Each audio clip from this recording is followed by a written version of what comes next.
Back at Tallahassee as we get you ready for Game 2 of the Super Regionals. It is unbelievably hot again today.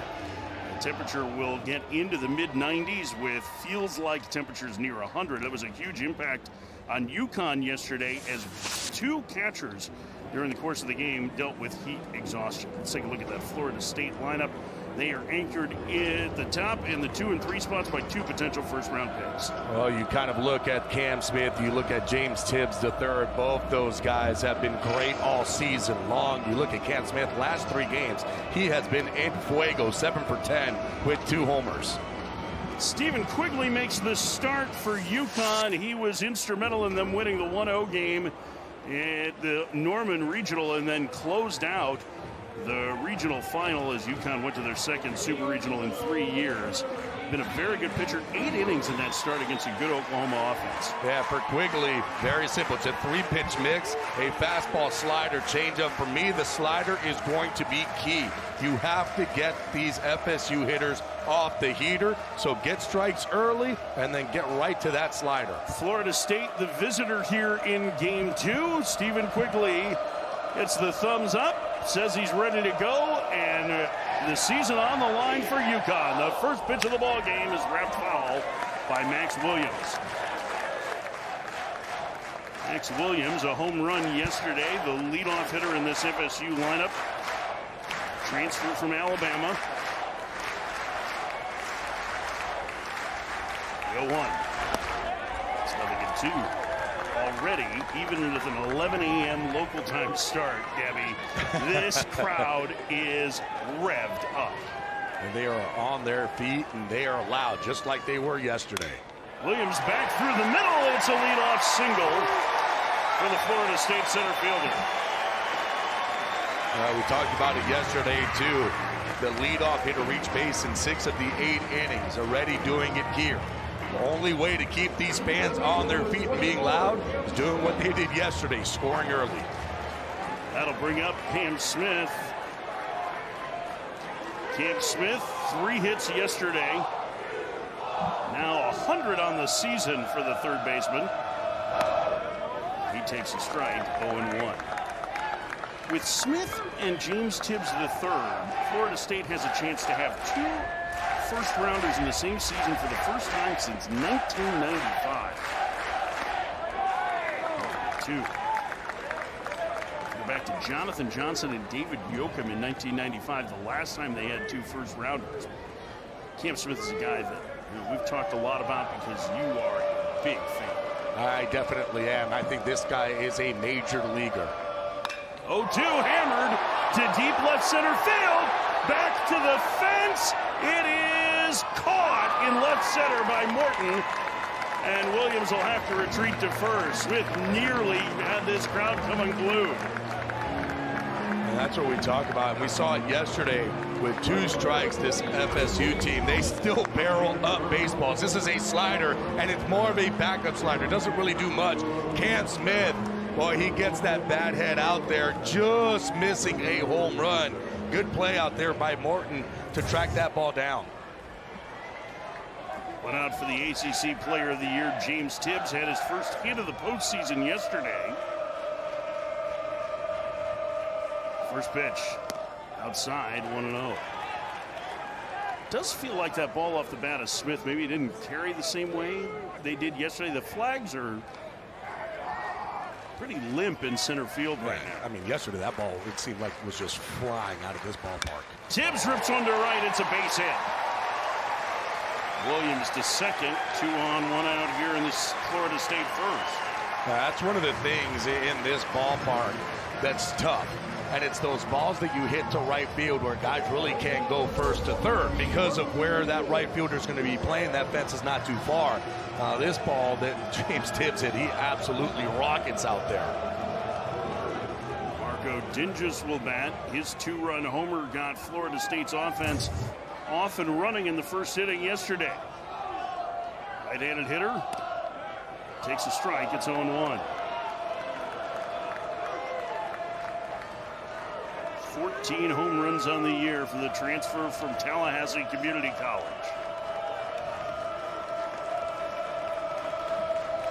The 0-1. swing foul, and it's 0-2. So far, we've seen Quigley pound the strikes. I think Quigley needs to do that. Got to get ahead early, especially with that fastball. Problem right now is that slider is not really breaking much. Almost more of a cutter than it is a slider. 0-2 the count. Swing and a miss. That's the second out. That's the action that you want to see out of that slider from Quigley. It's that one that starts right off there. And then look at that last minute drop down.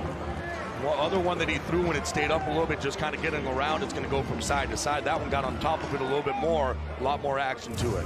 10 of his first 11 pitches have been for strikes, and here's Ferreira. Ferreira, a pair of home runs yesterday, now 19 on the season. Swing and miss, 0-1. Those last two sliders are really good.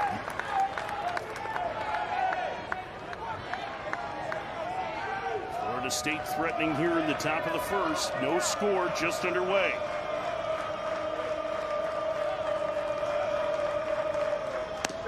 Nothing at 2. And we knew that FSU very aggressive, especially in the beginning of ABs. Quigley can use that against them. Being able to throw, especially that slider right now, it's working really well right off that outside corner of the plate.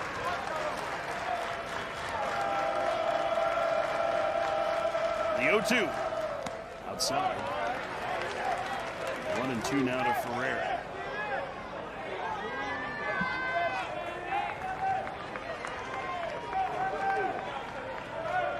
First chance for Florida State to get on the board early, and they have one of their premier power hitters at the plate.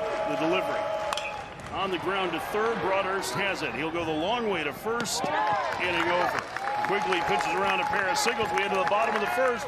Florida State nothing. UConn coming to bat. Game 2 is Supers.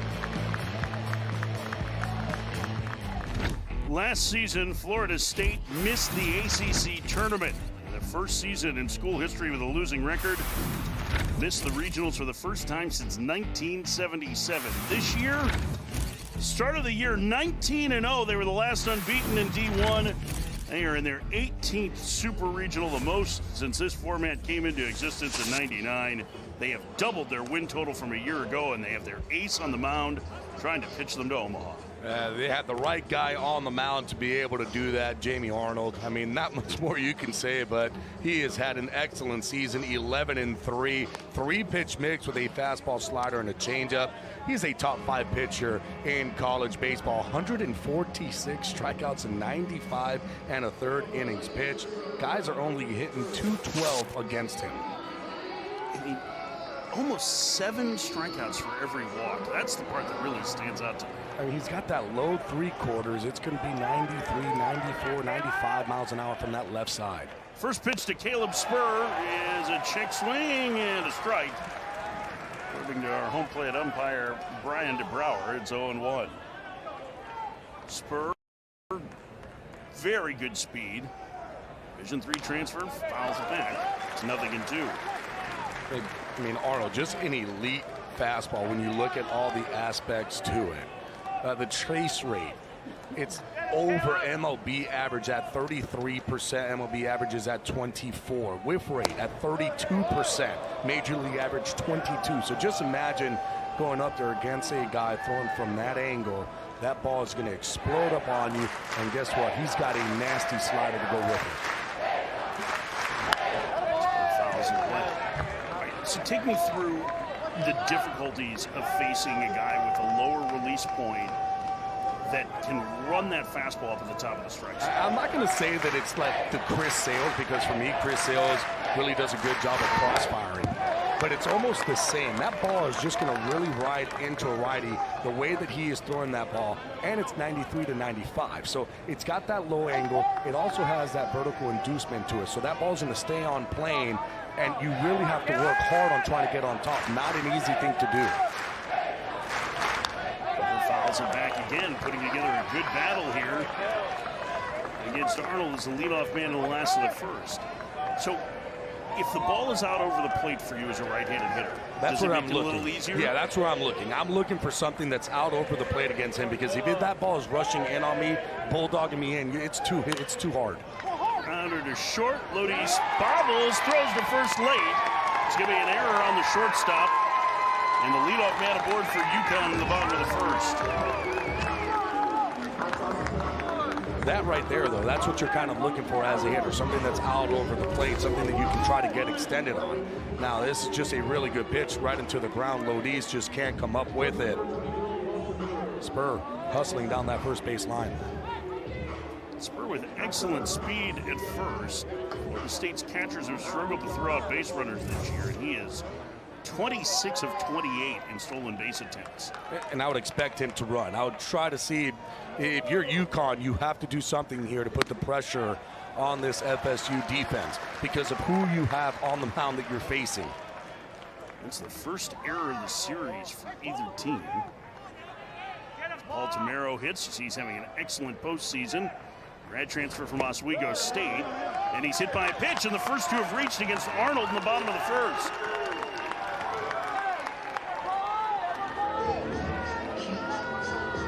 That'll bring up Luke Broadhurst. Number 3 hitter in this UConn lineup.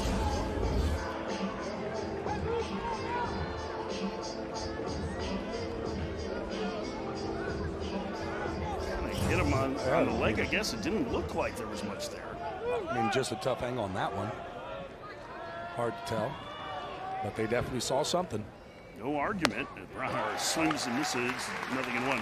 Luke Broadhurst, another transfer, one of 9 Division III transfers that are on this UConn roster. They've been jokingly called the D3 All-Stars. Look at this, 0-2. Broadhurst has been a fantastic performer for UConn's second team All Big East a season ago. Behind in the count, 0-2. Runners go. Pitch fisted into shallow center. Over the head of Farrow. It's a base hit. Spur will score. On his way to third is Tamero, and UConn their first lead of Supers up 1-0.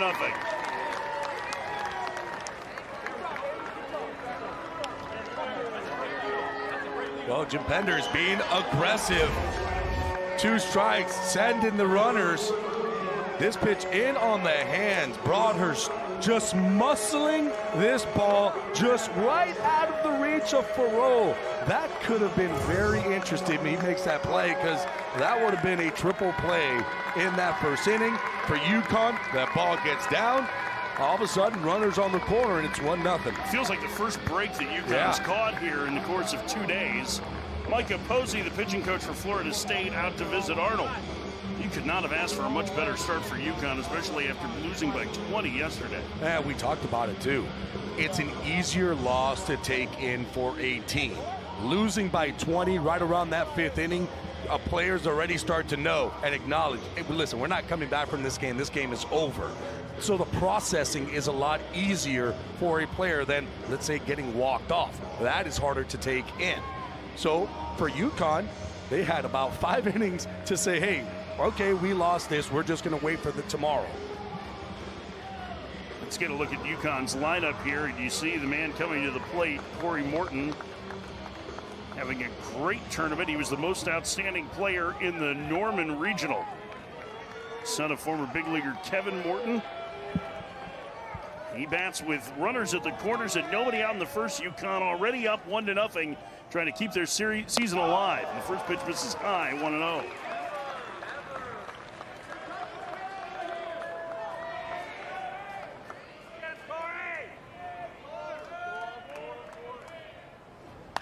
Ripped over the head of a leaping Smith, down into the left field corner. Coming home to score is Tamero, stopping at third on the RBI double from Morton is Broadhurst. It's 2-0 UConn. We talked about this UConn team and how they are relentless. Even in yesterday's game when they were down, they just kept continuing to battle back. Morton here, first inning, can't ask for anything better. against this FSU team, against Jamie Arnold, than what UConn is doing right now, putting the pressure on. Brian Padilla hits. The redshirt junior second baseman takes a strike. It's 0-1.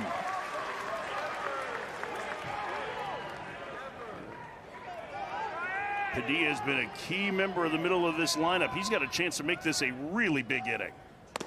Outside, it's 1-1. And here's the thing, though. It's not trying to do too much. Right now, that middle infield, they're playing back. Take what they give. If you're able to get something out over, just hit that ground ball to the right side, score that run, get that runner over. Fouled away. 1-2. Got to put the ball in play here with 2 strikes. Anything you can. You're just playing pepper, and you're looking to the big part of the field. 1-2 the count to Padilla.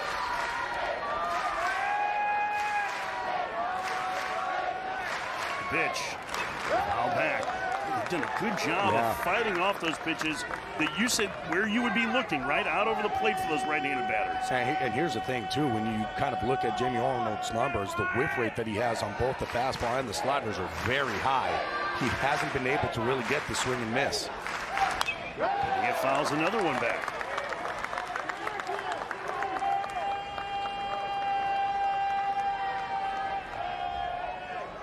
UConn already with 2 runs home. They need to win today to keep their season alive. The pitch. Wrap foul. Ooh, off the top of the dugout. Fortunately, everybody on that UConn dugout is on the railing today. Just a continuous fight. I'm talking about already 20 pitches for Jamie Arnold on the mound. And a lot of these guys have gotten into those 2 strikes. Just can't put them away.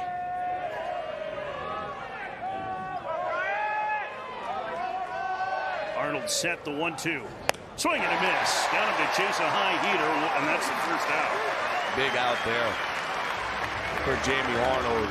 Goes right to the fastball. 94 miles an hour up in the zone. I mean, it's a pitch that you're looking for as a hitter.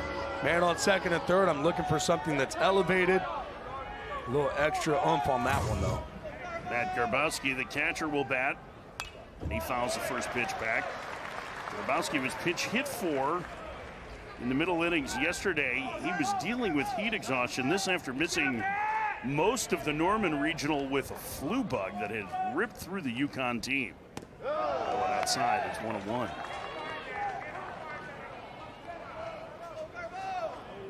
Average near 300 this season for the left-handed hitting catcher.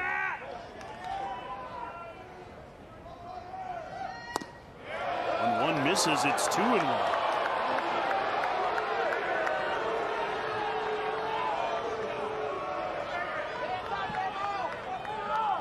Florida State fans never shy on an opinion. Not bad. It's 2-2. This is a tough at bat for a left-handed hitter. Lefty, that angle coming at you, especially the slider where he's able to really start it on that inside part of home plate and work it away. Swing and a miss. Back-to-back strikeouts for Arnold, and there's now 2 downs down in the first, and here's Minnick. And that's what we talk about there. This is the slider. Lefty. Boy, that's a tough pitch. Where it starts, right on that inside part to a lefty. Look how much that thing breaks. All the way to the outside corner. Tyler Minnick had an RBI double yesterday. The freshman DH takes outside 1-0. 2-0 UConn. They still have a chance for more here in the first. 1-1.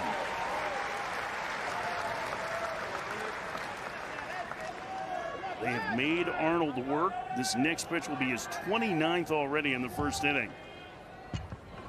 That one missed down and in, and the count 2-1.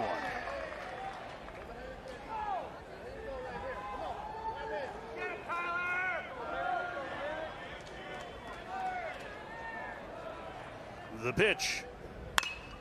Liner down the right field line and out of play.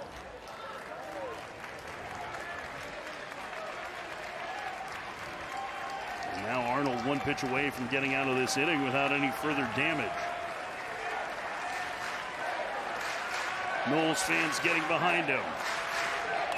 On the ground to second. Thoreau has it. He will throw to first in time to get Minnick.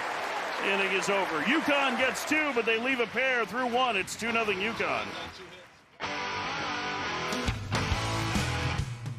Game 2 of this Super, and you see one of the best mid-major programs in the country. 4 straight Big East championships. They started this year 9-15, though. We're losing just 4 games in conference, 6 straight regional tournament berths, and 3 times in the last 13 years they have been to Super Regionals, including forcing a Game 3 or getting to a Game 3 in 2022 at Stanford. Get a look at Stephen Quigley, who gave up a couple of hits in the first, but posted as 0, and he will face Daniel Cantu to start the second. First pitch is a strike. It's 0-1. That's a big shutdown inning if you're Quigley here. Team just finished scoring 2. You want to keep that momentum on your side. 1-1 now to Cantu.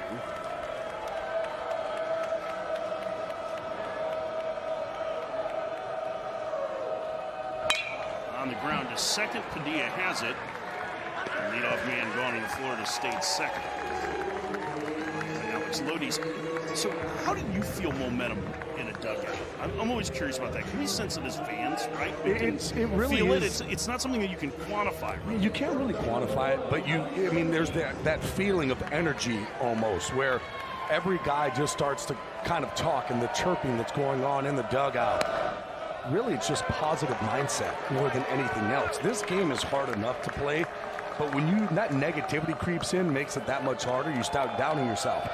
That momentum shift, it's the opposite, where guys are feeling it. All of a sudden, there's energy. Guys are feeling comfortable. They're excited, and then everybody's on that positive side of the baseball. So let's talk. We were talking a little bit at the inning break about the momentum in the first inning, right? UConn clearly had something going. They got 2 runs against one of the best pitchers in the country. But they had second and third, nobody out, and didn't score again. So where does it swing back even? It will swing, yeah, swing back even, because those guys are going back into the dugout going, hey, they were only able to get 2, and that's all they're going to get. And then that's the mindset. Tamaro throws on Lodi's, 2 outs. But that's why I said for Quigley, this is a huge shutdown inning. Because if all of a sudden he goes out there and now FSU doesn't get anything, now that UConn side is like, hey, we've got this. Let's continue to keep adding. We already got 30 pitches on Jamie Arnold that he had to throw. Let's just continue to do that. So there is that talk of back and forth. Thoreau takes a strike, 0-1. Quigley has been attacking the zone so far. At this point yesterday, Florida State had a 5-0 lead. Nothing at 2. We're going to look at Jim Penders here, the head coach at UConn, former UConn player, son of a UConn player, one of the great baseball coaches in the country. And he's like, I don't need to send a message to these guys. This is a team that he really trusts. Outside, 1-2. I think it's because they're an older team. Yeah. Listen, it's an older team, and for a lot of these guys, it might be their last time playing baseball. Liner into right field, a base hit, and a 2-out hit for Thoreau. In that college level. So they're going out there and saying, hey, let's just go out there and play some baseball. A lot of them have been there. They've done that. They've played in championship games. So they know what it feels like, and no moment is too big. And you kind of saw it in yesterday's game, too. Even when they were down, they continued to battle back. They had good at-bats. They bases loaded a couple of the times where they weren't able to really do much, but it was there for them. Not saying that changed the outcome, but it could have been a 24-12 game. It could have been a lot different. Well, the back part of the game, they were going to arms that they weren't going to count on today, as Wes the catcher pops the first one foul. And so that's where the lead really got extended. I mean, it was pretty well out of reach by the time they went to those guys. But you wonder what happens in those bases-loaded spots if they end up scoring a couple more runs. All of a sudden, Florida State's deeper into their bullpen, too. And if there's a question with this Florida State, it's the depth of the arms that they have.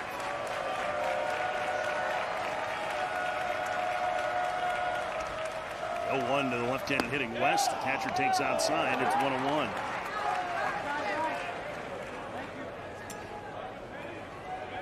West, another transfer in this FSU lineup.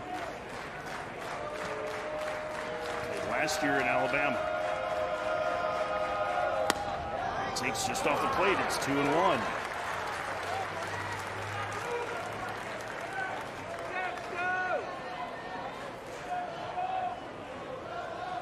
Just needs the signs again from the dugout.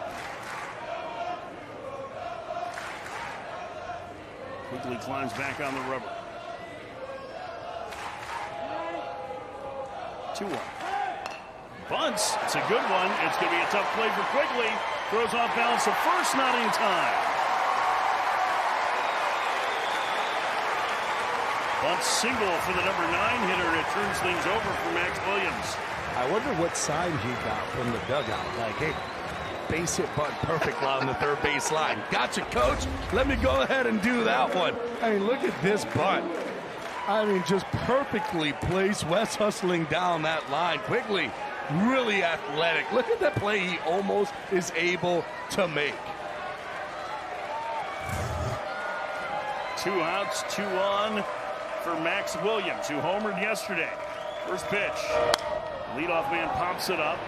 Foul ground, third base side out of play.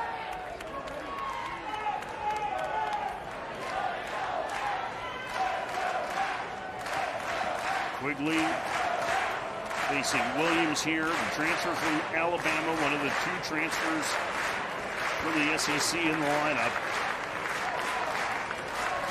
The season has gotten better and better. Played just 18 games for the Tide a year ago.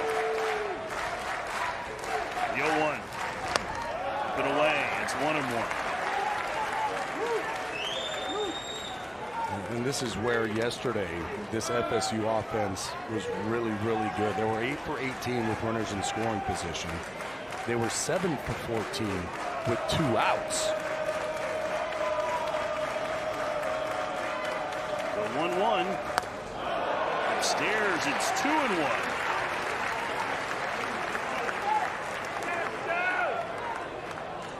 They were basically good in every situation. They really were. I mean, relentless too. The 9 2-strike hits are the one that just gets me. I mean, you just could not put them away. Williams off the end of the bat to left. There's Morton. He'll make the catch. And Quigley gets out of a 2-out jam again. We get to the bottom of the second, 2-0 UConn. The checkbox in Omaha. You see what's on the line for Florida State. 3rd most Men's College World Series appearances all time, but still the title eludes Link Jarrett, their head coach, who went 3 times as a player in the Garnet and Gold, and then led Notre Dame to the Men's College World Series as their head coach 2 seasons ago. Back home, though, in Tallahassee.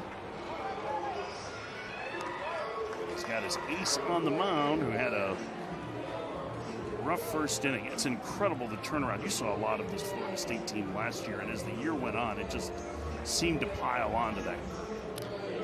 The thing with Link Jarrett, coming in, remember, a lot of these guys weren't his guys, so it was going to be a little bit different, and you knew that the style of coaching that he has is different. I mean, we saw the practices. They are high-intensity, game-like situations where guys, you have to kind of get used to it, and you kind of saw it after last season. These guys coming back for the second time, they kind of understood and knew how to do it, and guess what? It turns into what you see here today. One of the things that we talked to Jared about was the growth that his players have seemed to have in year 2 with him, right? And they've taken a leap, and I think Cam Smith a good example of that. To laying it out on strikes. That's the 3rd strikeout for Arnold, and now he set down 4 in a row after the first 4 the game reached. Gets the sword there for Delana. Just a fastball up high. Try to cut the swing. No, don't swing. Oh, it's already by you. I mean, that's a 95-mile-an-hour fastball from the southpaw. Went out for Jake Studley. 9-hitter, squares and takes low, 1-0.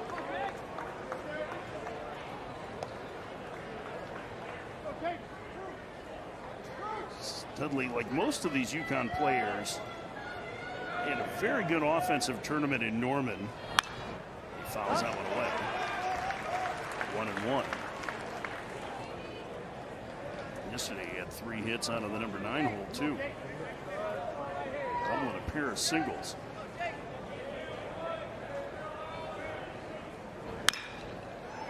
Short. Lodi's has this one. 2 outs.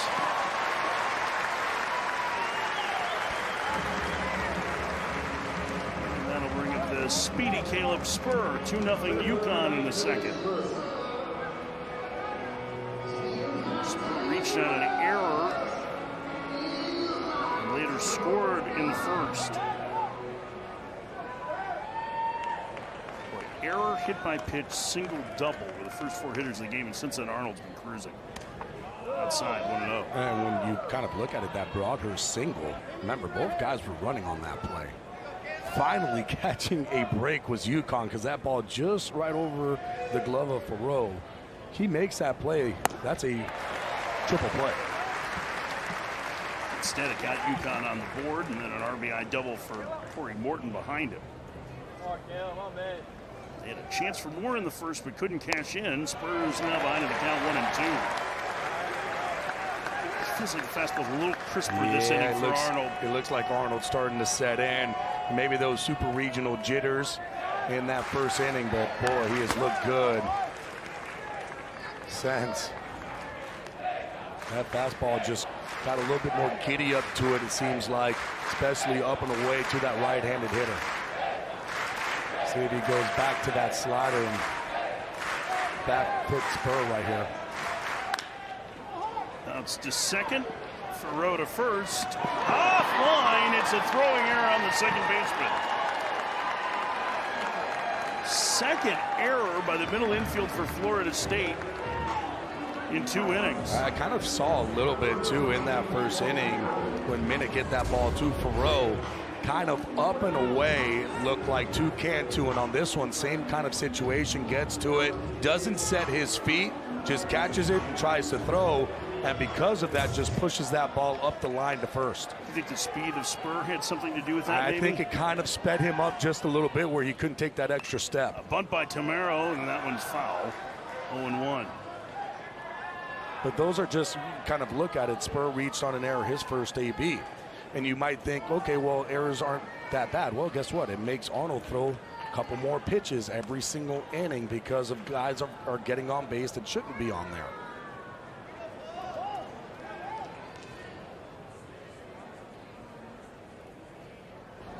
Swing and miss. 5 or 6 pitches per inning. It adds up at the end.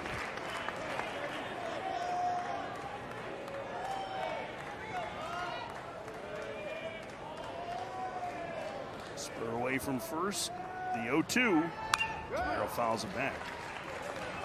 One thing we're going to keep an eye on is the running game for UConn. Florida State's catchers, with West caught stealing yesterday, have thrown out just 5 base runners this season in 38 attempts. Spur runs. Tamaro pops it up. Shallow right. Farrow has it, and the inning is over. 2-out error, man left. We played 2-0 UConn. Let's get a look at the bracket here from what we showed you at the outset. 3 ACC teams that are hosting on this side were all winners, and Tennessee, who won yesterday, already up 4-0 on Evansville in the second game of theirs. 3 home runs for Tennessee today. Try to sweep Evansville and go back to Omaha for the second straight year. Cam Smith leads off for Florida State as the Noles trying to make it back to Omaha for the first time in 5 years. UConn trying to make it back to Omaha for the first time since 1979. On the way, it's 0-2, and Cam Smith hardly ordered here. Big inning for Stephen Quigley.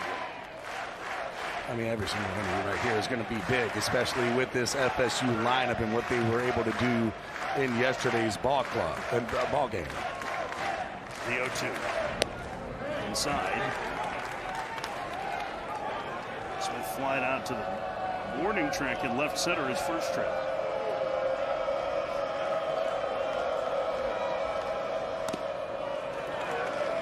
I think some of the innings could be middle-sized innings at least. Or are there like big innings and really big innings? You're in a super regional. Every single one of these are going to be big innings.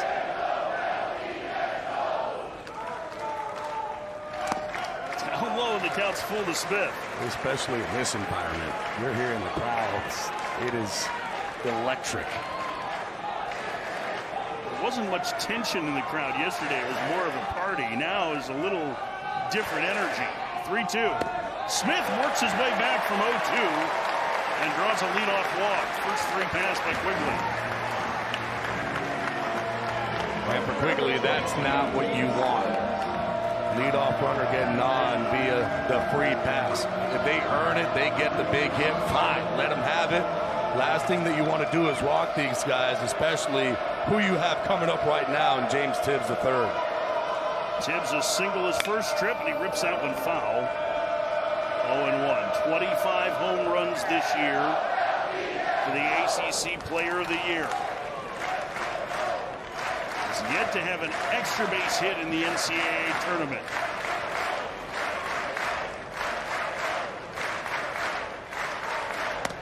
Takes inside. It's 1-1. He was on base in 6 of his 7 ABs yesterday.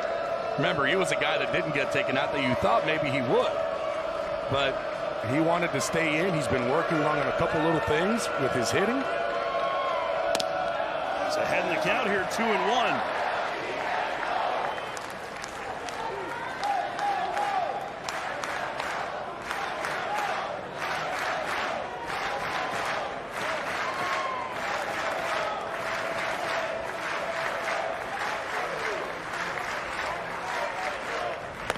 Outside, it's 3-1 to Tibs.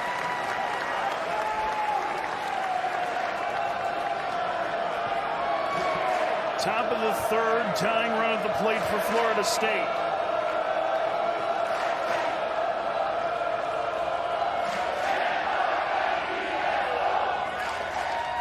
The 3-1. Hammered, center field, spur back, tie game.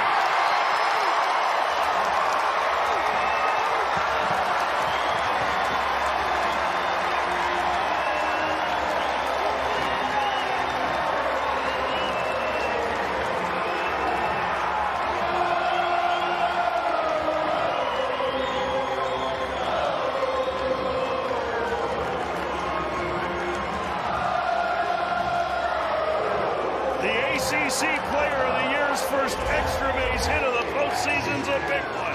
110 miles an hour off the bat. Boy, he was all over that fastball. My goodness, no doubter off the bat. Yeah, it's about time. Tibs time it is. We're tied at 2, and Joshua McDonald, the pitching coach for UConn, out to talk to Quigley. Wow. We talked about he's been working on things, tinkering on small little adjustments. Nothing major, nothing big. 0 for 9 during regional. Did walk a whole bunch. But when we talked to Lee Jarrett, said, yeah, just in the cage, working hard. Not really changing too much. And boy, he absolutely crushes that one in the fans, giving him the standing O. A lot of curtain calls so far through a game and nearly a third here for the Noles in Tallahassee. The conference is over. Here's Dinges. First pitch. Breaking ball high. It's 1-0. Wow. I think Tibs was on time on that swing. Yeah, he definitely was. Tibs time. It's about time, on time. You can keep going with every single one that you want. I think it's time to stop.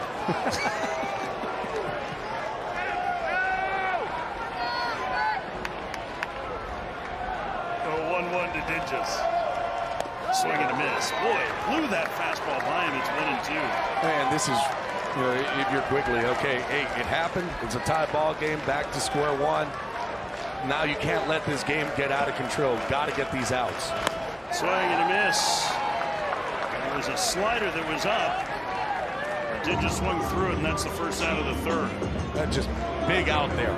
Especially after giving up a home run, it's very easy to kind of let that spiral out of control. Staying poised on the mound is key. Big out. Here's Jaime Ferrer, who homered twice yesterday, swing and a miss. Now he's starting to get a feel for that slider a little bit. And really, walk to homer, it was more fastball command, but when he's got that pitch, it's really good. I mean, just what you talk about, falling behind in counts, right? Where all of a sudden it's like, well, I can't walk another guy. I'm going to have to challenge, one of the best hitters in ACC, the player of the year, and got burned by it. So, hey, get ahead early. That way you're able to expand later in the AB. That one in the air. Left center field. Way back. Morton to the fence. It's the center fielder Spur who will make the catch on the warning track near the deepest part of the ballpark for out number 2. That's twice that Florida State hitters, both Ferrer and Cam Smith, flied out to that spot. And both those times they came off that slider. When he's getting on top of that slider, it's got a little bit more depth to it down in the zone. When he gets on the side of it like that one, you can see where even that spin, you don't see the dot that a slider normally has. And that's just the way that he's throwing it. That one, a little bit more on the side, so it's going to go side to side. When he gets on top of it, you'll see that circle, and it's going to have more depth down. Grounded back through the middle for Cantu, a base hit. A 2-out single for the Florida State first baseman. First hit here of this tournament, although he was on base but 4 times yesterday. A whole bunch of walks for him yesterday, 4 of them to be exact. He was the only starter in the lineup for Florida State that didn't have a hit, but still was on base a ton. And here's Lodies. He's grounded to short on his first trip. 2-2 game, top 3. First pitch. There's a strike. It's 0-1. Trying to lead with that slider a little bit more now against these right-handed hitters. I mean, the big thing, of course, I would just getting on top of that slider, not around it. Chopper to the left side. Going to be a tough play. Broadhurst throws him out, and the inning is over. But Florida State ties the game thanks to James Tibs' first blast of the postseason. Boy, got a fastball and absolutely hammered it out to center field. Florida State trying to move on to Omaha. UConn trying to keep their season alive. And we are joined now by the captain of the UConn Huskies, Garrett Coe, is with us. Garrett, it's nice to have you on the broadcast today. Thank you so much for joining us. Thanks for having me. Let's go to kind of yesterday's ball game. First super regional, FSU coming out. You did a wonderful job of being able to really fill in a lot of those innings to really help out that bullpen. Tell us, what were your thoughts on it? I mean, coming into that situation, you kind of know just the way the game was going. I mean, I would have loved for us to come back and stuff like that, but when it got to the point where we started thinking about tomorrow, Broadhurst lines a base hit in the center field to start the inning. Make sure you do your job, save your pen as much as you can. And I mean, if they would have let me, I would have thrown 200 pitches. But I just tried to do as much as I could. Yeah. So, Garrett, one of the reasons we wanted to talk to you today was because of something special that the UConn program was involved in this year. It's not an uplifting story. It's a sadder story about you guys work with Team Impact, and specifically with a young boy named A.J. Salisbury. So I know you've been involved with Team Impact for a couple of years. Take us through maybe what that is and what it's meant to you in your career at UConn. Yeah, so I learned about Team Impact coming into my freshman year before COVID with our first match, Waylon Prosperi. And someone else was kind of our team representative at the time, and I just found myself every time we were trying to do an activity with them that I wanted to volunteer and stuff like that, just because the more I learned about how we could give back to that aspect was really important to me. And then as Christian Fedko, I'll give a name drop there, as he left, Coach Penders asked me if I wanted to take over, and I said absolutely. And then we ended up usually got kind of a year off between matches. We kind of had a special situation where it seemed like AJ needed us right then. So, I mean, without a doubt or second thought, we stepped up and said absolutely we'd take him. And yeah, so a little bit about Team Impact is kind of just, it's a nonprofit that works with matching children with serious illnesses and disabilities with collegiate baseball teams across the country at all levels, from D3 to D1. and it just builds kind of that team camaraderie and helps teach athletes and kind of the humility of life. You know, when we're so gifted to be out here playing kids games at 18 through 24 years old. Life's a lot harder sometimes for others, so it's kind of our way of giving back the best we can. You guys had a chance to spend, we saw the picture that you wear in your hat of A.J. Salisbury just a little bit ago on the screen. I know you guys had him around the program a little bit. Can you tell us about the day that you guys got him into the hit tracks machine? Yeah. So it was actually probably, I'd say it was his signing day. So that was one of his first real days with us where he spent a good amount of time. He came to lift and then went to practice, and then we had his signing day after. And we thought kind of, it was already a long day at that point. We thought it was kind of kicking his butt. But as soon as we pulled the hit tracks out, explained it to him what was going on, and we told him that we could put the boost up. So maybe if he wasn't feeling as strong as he wanted to at that point, he'd still be able to have some juice. And I mean, he had to take 60 swings, and he was parking the ball all over the place, and we were getting all rowdy for it. It was a great time. It was really cool. I know one of the other more touching moments was, after a huge win over St. John's, was his memorial service, and you led the entire team there in uniform. 40 players showing up in the uniforms you guys wore yesterday that are styled after the Dodgers, which is his favorite team. Yep. Was really special too, I know.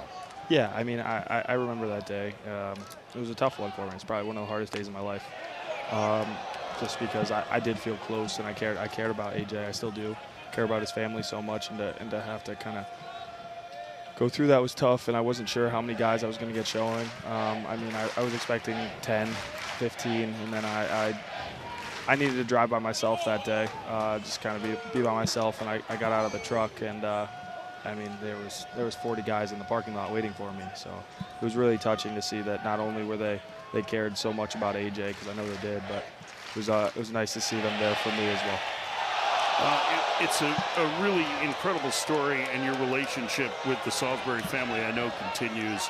Garrett, we thank you so much for joining us and sharing that story, and continued success. And I know you've had a great career at UConn. You'd like it to go one more week, I'm sure. Oh, yeah, absolutely. The kids' game could go on as long as it could go on forever, and I'd be happy with it. Garrett, thank you very much. Yeah, thank you, guys. Strikes out the side. Garrett Coe, the captain of this UConn team. We head to the fourth, tied at 2. But don't feed them. Don't feed them. Drew Farreau leads off in this tie game. Fourth inning. Drive down the left field line. That's slicing, and a great running catch by Corey Morton for the first out. Oh, he had a long way to go to make that grab. Wow. I thought there was no chance he was going to be able to get to this one, because he had to go a long way to make the play. Farreau hits it. Looks like it might be down that line. He starts to take off. It's not. It's going to be in foul territory. Making the grab, jumping up onto the fence. Here's Morton. My goodness, what a play. That wasn't foul by very much either. I mean, that was maybe 2 feet foul. An excellent running catch. Right around one hop. Diving stop, Tamiro. To his feet. Got him!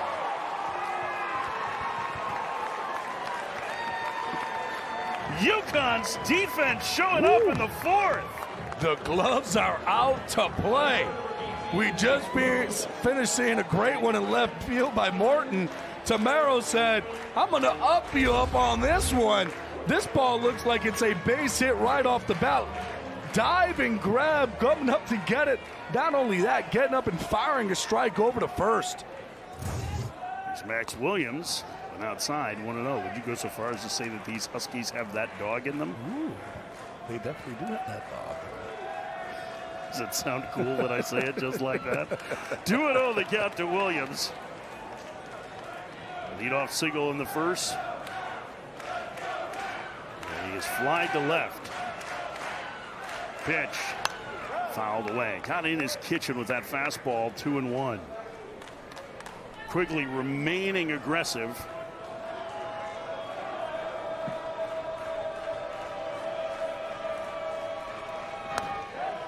There's a strike at the knees. It's 2-2.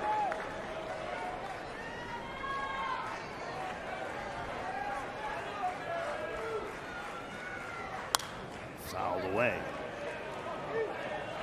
Just coming right at him with fastballs right now. And that's what he's kind of been doing almost the whole entire game. He'll depending on who's hitting, he might start off guys with that slider. But for the most part, going right after every single one of these hitters with the heater. 2-2. Back to the mound. The former infielder has it and will underhand to first. And sparkling defense gets Quigley a 1-2-3 inning. Through 3.5. UConn, Florida State tied at 2. State and UConn tied at 2 as we head to the bottom of the 4th, and we are joined now by the head coach of the Florida State Seminoles, Link Jarrett. And Link, one of the really special parts of your season has been the performance of Jamie Arnold. What's maybe the biggest thing you've seen growth-wise from him this year? All aspects of managing what it's like to be an elite pitcher, the arm care, the day in, day out. Like, he gets to go out there once a week and do what you see now. But how you handle the other 6 days makes this one day better. And I think that's what you've seen, the strength and conditioning, the stuff he does with his arm care in the training room, the flat ground, the bullpen work, the stuff he does in the pitching lab. You've seen a guy really take a huge stride, and even last inning, you start to see that velocity. I think we saw some 6s, which we didn't see out of the gate. So clearly just a very talented guy. Out of the short, and the leadoff man gone here in the UConn 4th. We talked a little bit earlier about James Tibs, and he was tinkering with stuff after that regionals. What have you seen out of him so far in supers?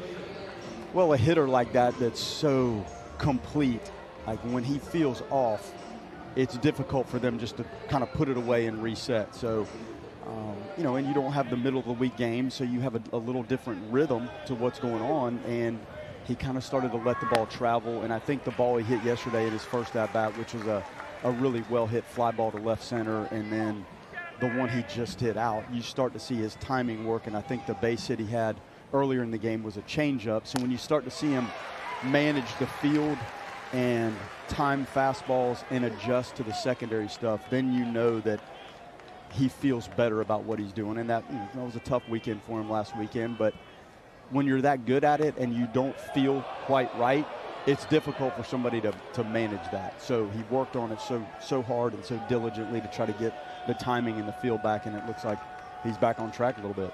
Link, we appreciate the time. Best of luck today. All right, fellas. Link Jarrett, the head coach at Florida State. A tamper towards the middle. Going to be a tough play for Lodi, so took a funny hop on him.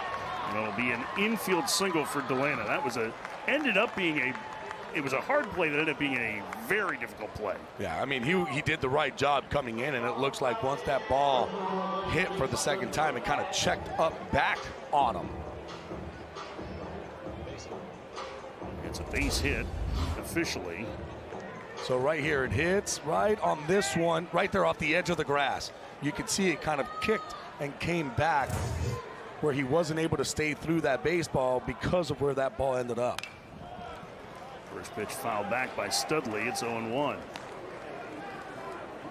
2-2 Florida State and UConn. To this point, Arnold 67 pitches as we play the 4th. 52 strikes. 16 swings and misses already for the left-hander. And that after a slow first, where the first 4 batters reached against it. Ripped foul. That's when UConn got the lead. Florida State tying it on the James Tibs 2-run homer to center.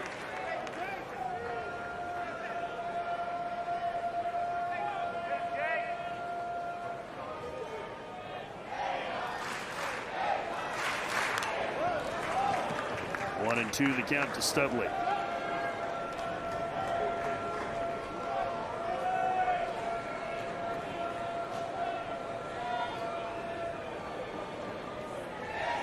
Gets the lead from first.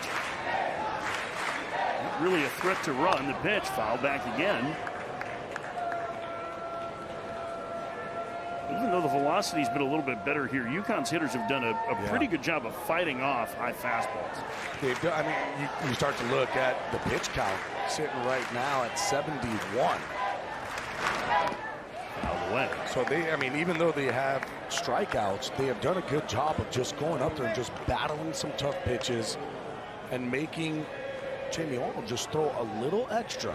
And every single inning, if you're able to get that pitcher to throw 5, 6, 7 pitches extra than he should, that means that at the end of the game, you're talking about a lot of pitches.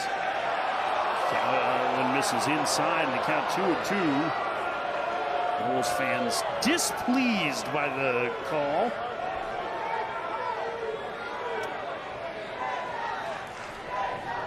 Two-two.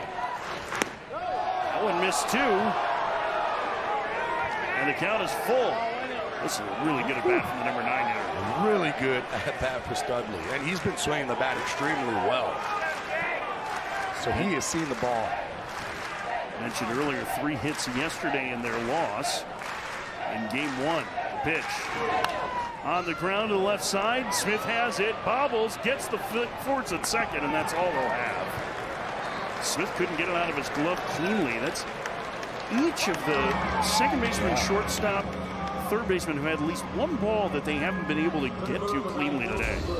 It just seems like right now in the infield, just not being able to get into the glove and get that ball out. We've seen it a couple times by Lodis at shortstop. Even in that first out that he made this inning, bobbled it forward, able to pick it up and get the out. Spur, he benefited from a miscue by Lodis back in the first, reaching out an error and scoring a run. He's actually been on base with an error twice. And I think you made a really good point earlier that each of these miscues has allowed Arnold's pitch count to climb. That may have been a tough double play. It wasn't hit very hard there. But the thing is, when you kind of look at it, especially with the errors, you start adding on those 7, extra pitches or 8 extra pitches every single inning. At the end, you might be at 20. That could be 2 innings for him. Runner goes. Spur fouls it away. And, during the thing, guys might not score, even though in that first one, Spur ended up scoring, who got on via the error. You might not, no runs might occur, but it's the extra pitches that all of a sudden now you take an inning away from your number 1. I mean, he's at nearly 80 pitches, as efficient as many strikes as he's thrown, as many swings and misses as he's gotten. I mean, he's averaging nearly 20 pitches an inning. You're talking about 60 strikes to 18 balls that he has thrown so far in this game. Runner goes again, pitches a ball, West won't throw. It's a stolen base for Spur, and now the go-ahead run in scoring position with 2 outs. Excuse me, it's Studley. Spurs at the plate. So Studley steals second.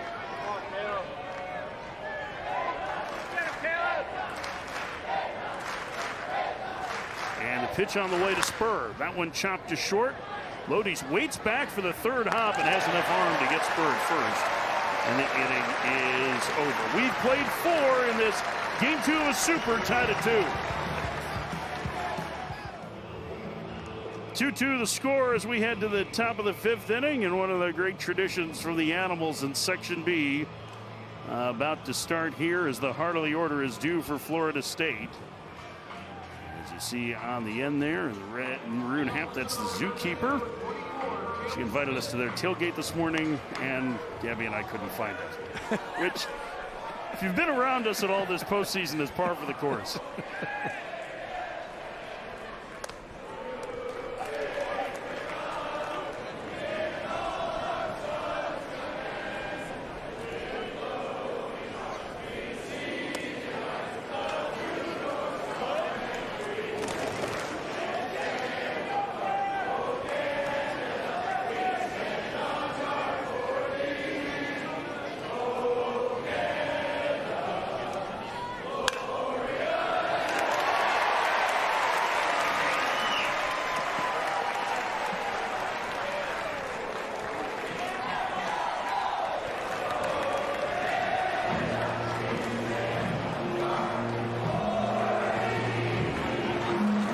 Tradition from the Animals, singing of "Oh Canada." 40 years they've been singing that song. 49th season of that group of fans that are just to our right in Section B. And Florida State with the leadoff man aboard here in the 5th. And here is James Tibs. 2-run homer to center his last trip. That tied the game. A trip to Omaha on the line today for Florida State. Tibs takes outside 1-0.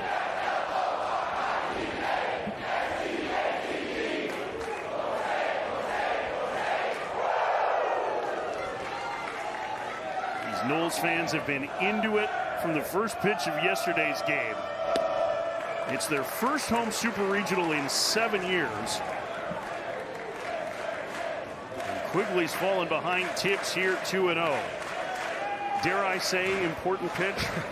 Well, I mean, we saw what happened the last time that he fell behind, and Tibs was just all over that fastball. The pitch outside. It's 3-0. I mean, you kind of have to put yourself in a position where maybe throwing him a fastball right down the middle is not going to be the right move here. 3-0, he's going to be swinging if you give him a good fastball. Smith from first in this tie game in the 5th. Throw over and he dives back. Again, Florida State needs a win today to move to Omaha for the first time in 5 years. UConn needs a victory to keep their season alive and force a winner-take-all affair tomorrow afternoon. 3-0 to Tibs. The pitch. Tried to hold up, and he went around. Eyes get a little big, 3-0. Well, he got that heater up. He was probably looking for something up in the zone to lay off the slider, and he tried to hold up. But you could tell he had that mentality of, if he throws me a fastball, I'm going to hammer it. Another throw over to first, and Smith is back. Tibs has walked well more than he struck out this season. Very selective hitter, likely first-round pick, the ACC Player of the Year. Waits. The 3-1. Hammered! Right center field! Gone!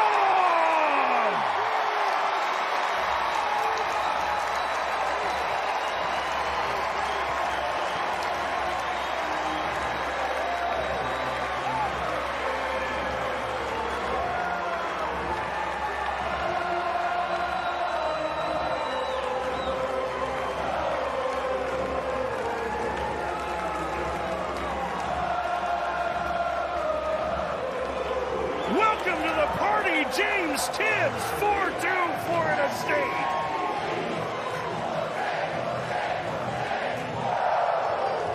Boy, it's a little bit of deja vu. Gets the fastball, and my goodness, hammers it 111 miles off the bat. That was the mic drop, bat drop. Digits to center field. Spur going back to back.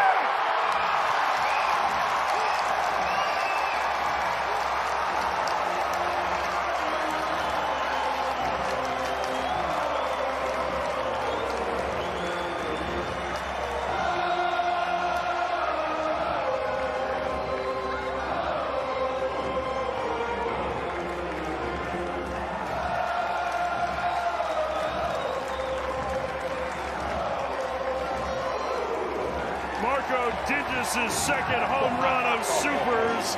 It's 5-2 Florida State. I mean, Digis, especially after those first two ABs, striking out on the slider, wasn't waiting around. Back-to-back home runs.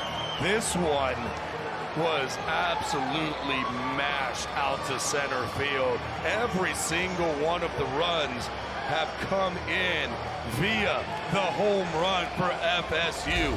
That one 108 miles an hour off the bat. Gets the slider again. It's the pitch that's been getting him out. This time it's hung over the heart of the plate, and Digis did not miss this one.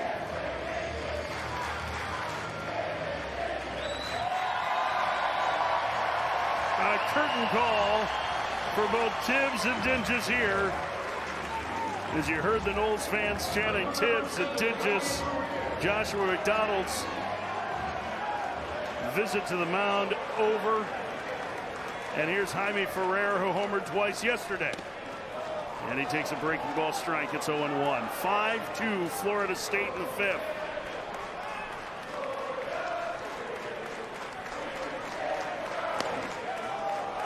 There's a strike. 0-2.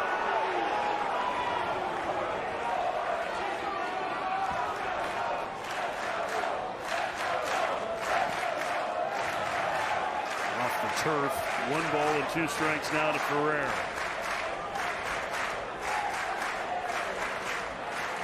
As Noel's fan base have been waiting all day to come unglued, and they have here in the 5th. Inside and hit him. Jeez.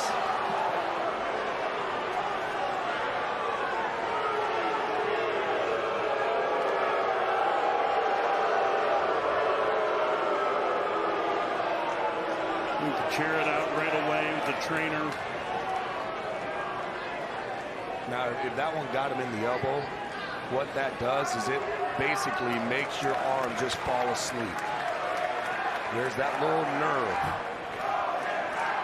that you have in that elbow area that when it gets hit, you get the tingles, your arm falls asleep, and for a second there, any human is going to be a little nervous, and then you start to get that feeling to come back.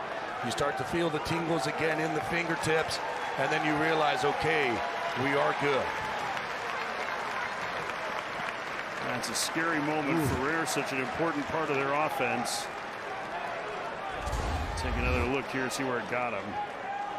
It was almost closer to the wrist, and then I think it ricocheted. Kind of in that side area of that arm. And I mean, that's a lot of pain right there.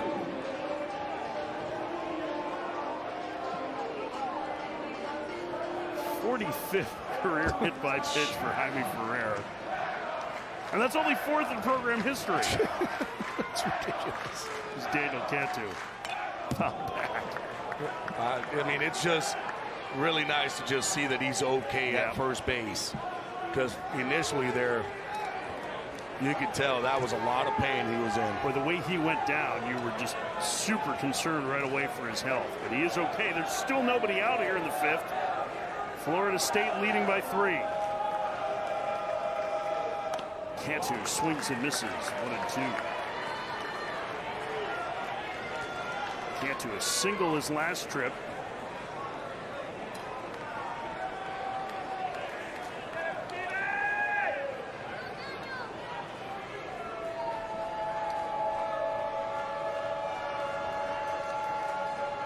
Pitch way outside. It's 1-2. There is some action in the UConn pen. A right-hander getting loose. Quigley's given up a pair of home runs and yet to record an out here in the 5th.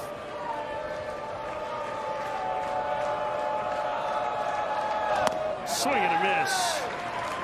Cantu down on strikes. He's the first out.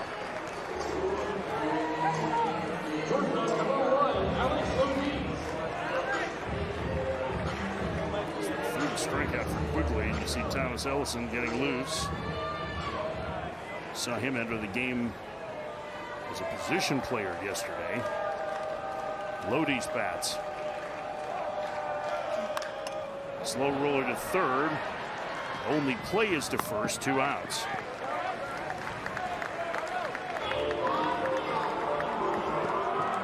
The 5th inning's been the magical inning for Florida State. Going back to the regional finals against Central Florida. And so they took control of that game. They were trailing 2-0. Today it was tied in the 5th. Back-to-back home runs for Tibbs and Dingus have given him the lead. Here's Ferrer. Ferrer at second. Fouled away. It's 0-1.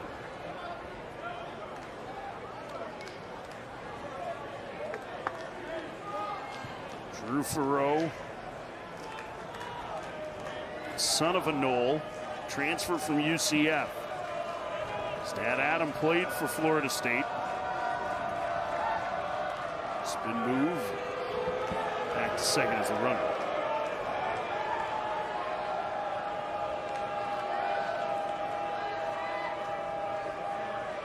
Switch hitting second baseman waits for the 0-1.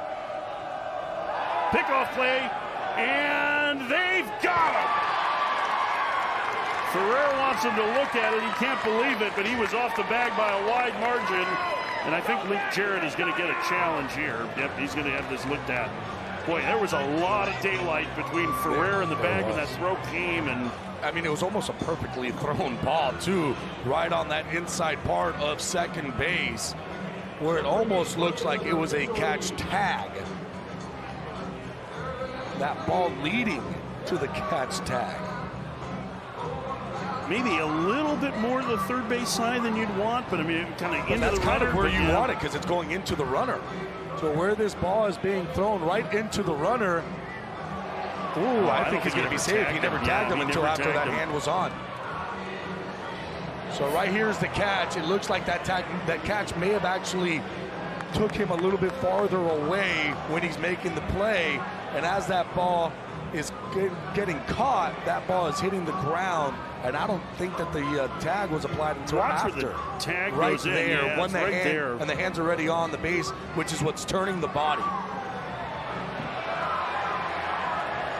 So right here, he's catching it.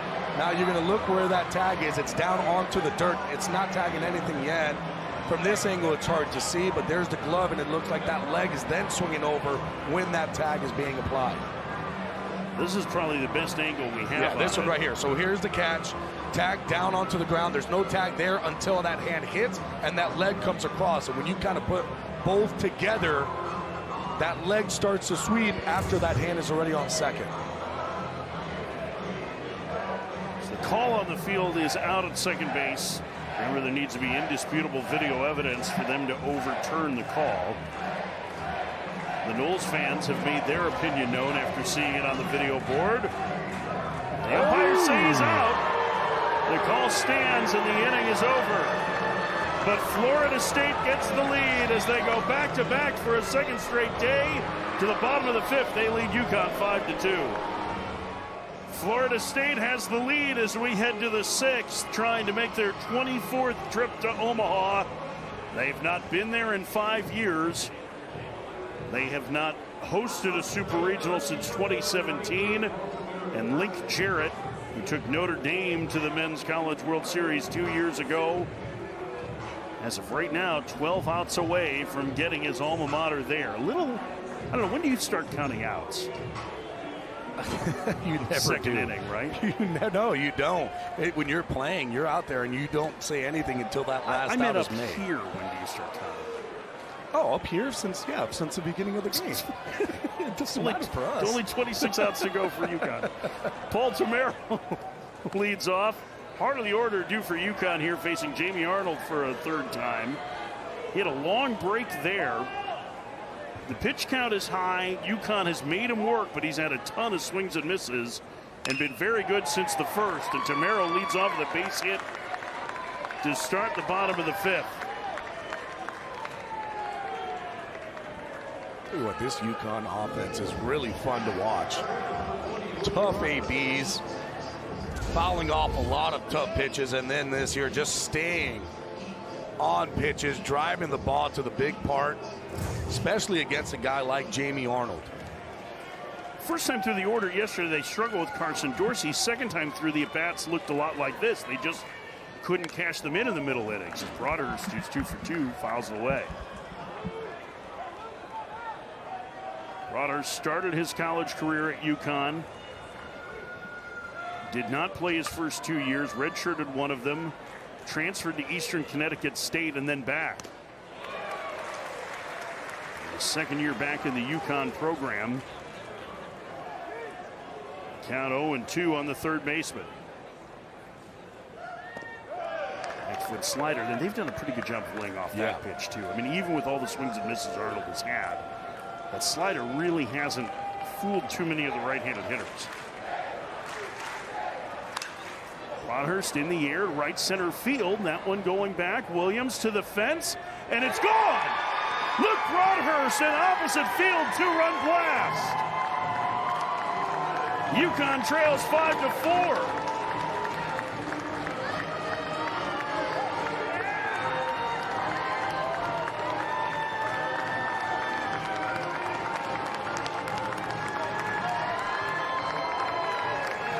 The first home run of the Super Regional for the Huskies, and Broadhurst the other way.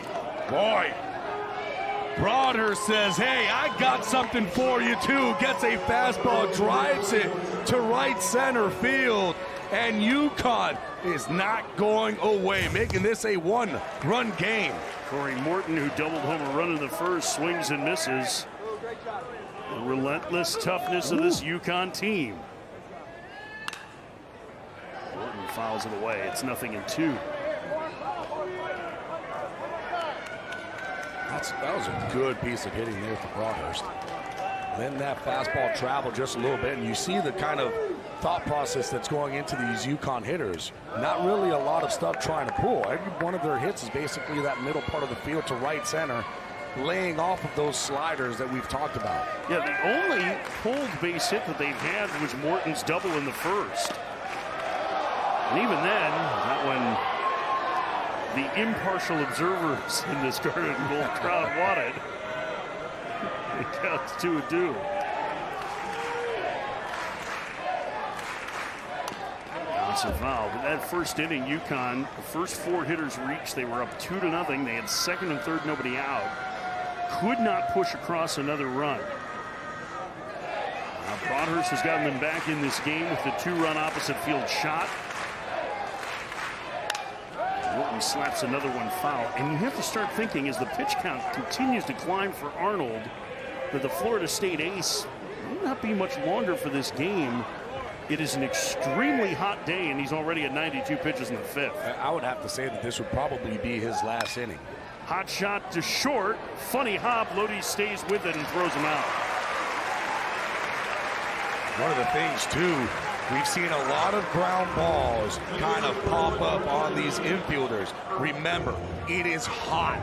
That ground, because it's so hot, it is soaking up all that water. That water is gone now. Now it's almost like concrete when you're on that dirt. So those balls are going to hit and have that extra kick up.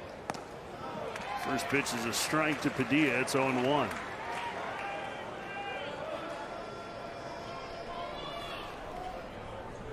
Padilla today strikes a pair of strikeouts. Foul back. It's 0-2. He's been behind in the count in all of his plate appearances today, but he has really battled with 2 strikes. Takes that slider down and in. It's 1-2. They are getting a really good look at that pitch. It's almost like the thought process is not to swing at it. Anything would spin, let it go. Called strike 3. 2 outs. NCAA Super Regional coverage continues through Monday across ESPN, ESPN2, ESPNU, and ESPN Plus. For more, go to NCAA.com. Your home for all 90 NCAA championships. He is down on strikes for the 3rd time today. 2 outs for Garbowski. Catcher takes in the dirt, 1-0.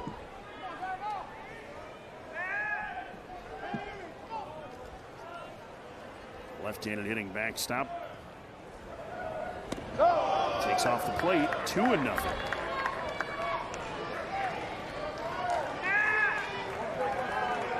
This pitch will be the 100th of the game for Arnold.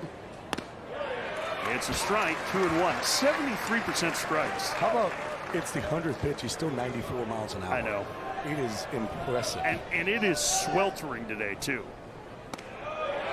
Strike called, 2-2. As we've gotten into the afternoon, a breeze has picked up, blowing out to center. It's about the time the ball started flying. Grabowski checks it, takes high, and the count is full. 2 outs, nobody on. 2 runs home for UConn in the bottom of the 5th. They trail 5-4. The payoff. Shot foul. How about that, too? Yeah, that was an emergency hack. 3-2, throwing a slider, and you have 103 pitches.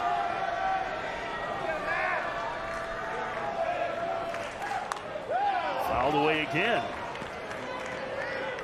I mean, I don't think a single UConn hitter has given away an at-bat today. Do you? Like, no, this absolutely has been not. A heck of a battle from this veteran lineup.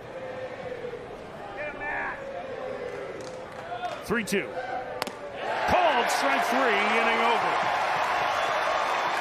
Florida State hangs on to the lead as UConn gets a little closer to the 6th. Florida State 5, UConn 4.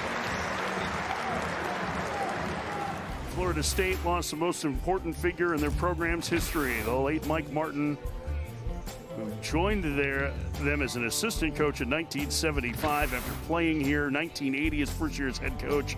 replacing Dick Hauser, winningest coach in any sport, 17 Men's College World Series appearances as a head coach, and retired in Omaha 5 years ago.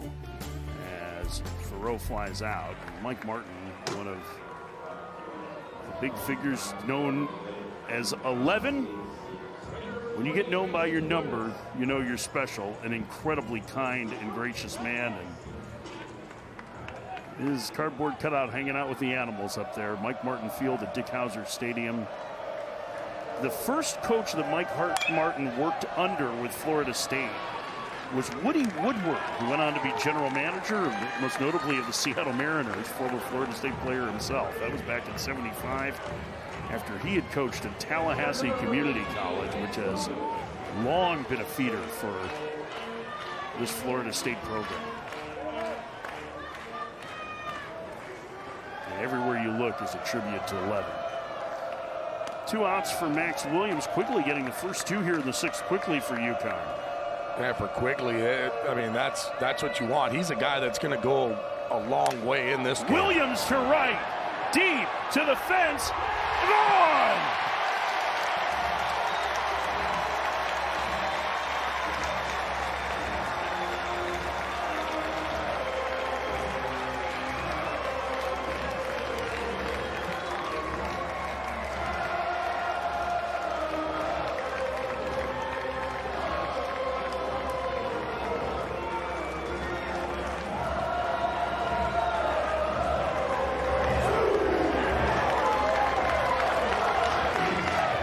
Homer of the day for Florida State, 6-4. Just talking about it, how many quick outs he just finished getting, and then here Florida State comes back again. Cam Smith fouls the first one back. That's 2 homers in the Super Regional for Williams, 2 today for Tibs, 2 yesterday for Ferrer, 2 for Dinges. Power showing up. Smith fouls it away. It's 0-2. Every single run out of FSU in this ball game has come in via the home run. Smith has walked and singled and scored on both of those Tibbs homers. Breaking ball outside. It's 1-2.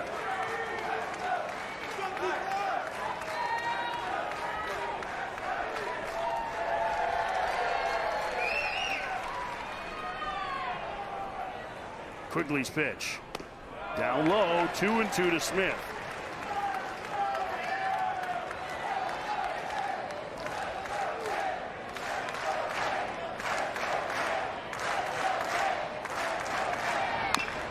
Chapel foul. I'd say with all the Florida State games that you and I have done this year, I'm surprised Max Williams doesn't have 45 home runs. It just seems like he hits one every time. Every single one we've seen him. I think he's going to be calling on us to call every single one of his games. Jeez. 2-2. Smith back through the middle, past Camaro into center field. 5 singles in this Super Regional for Smith over the first 2 games. And here's James Tibbs.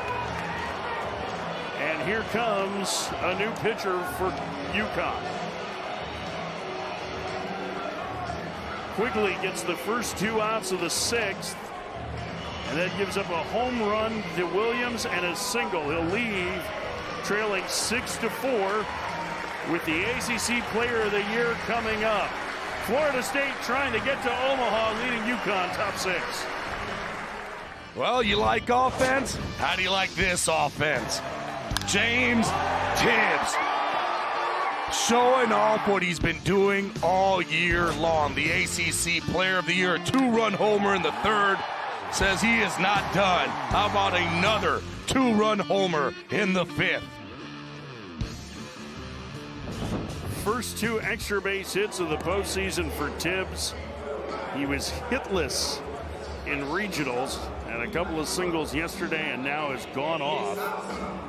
27 home runs and closing in on 100 RBIs.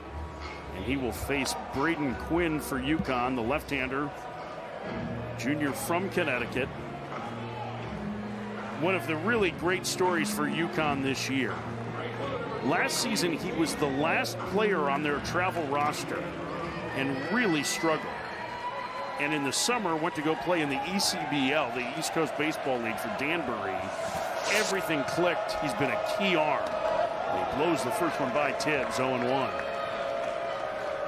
Yeah, just a good fastball slider. Those are the two pitches that he is going to throw. Does have a changeup too. Good fastball though from the left-hand side. The 0-1. Tibs takes down and in, 1-1. Tibs has struggled a little bit with left-handed pitching this year. It makes sense as UConn tries to keep this a 2-run deficit in the 6th.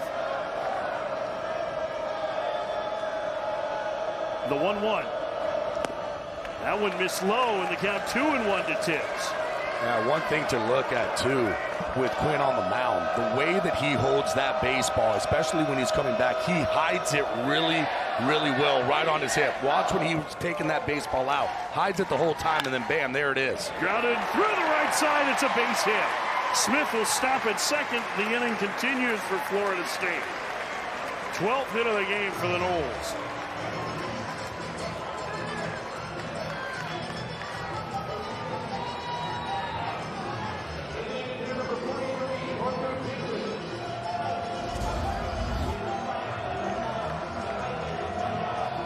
Just a good job of Tibs right now. You can see where that backside in.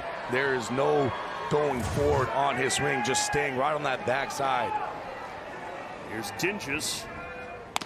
First pitch strike on the inside corner. Stood him up. It's 0-1.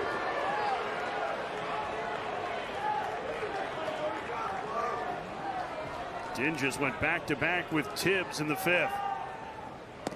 Takes low. It's 1-1.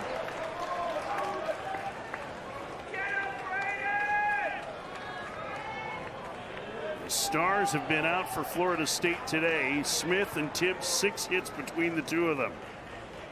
The pitch. Down low. It's 2-1.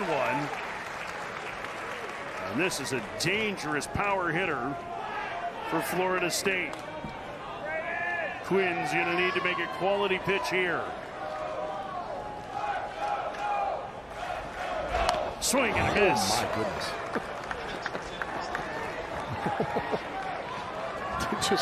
I don't think he was just trying to get a base hit there. No, he was trying to hit it through the scoreboard. My goodness. 2-2. The pitch. Foul back. Hit a good pass at that heater. He's not getting cheated, that's for sure. Every single one of these swings is violent, but violent in the zone.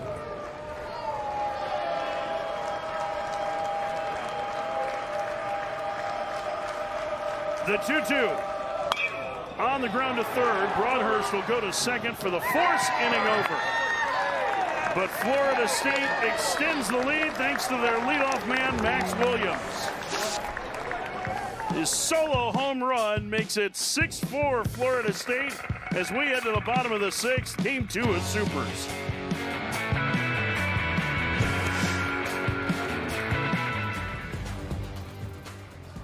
We are in the bottom of the 6th inning. UConn batting, trailing 6-4. Jamie Arnold still out there for Florida State as their ace starts Tyler Minnick with a fastball strike. Pitch number 106 on the afternoon for the lefty. And he's ahead 0-2 on Minnick.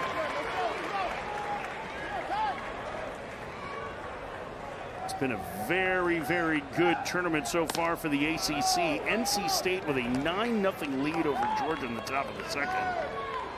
Tennessee getting pushed by Evansville in the other super regional.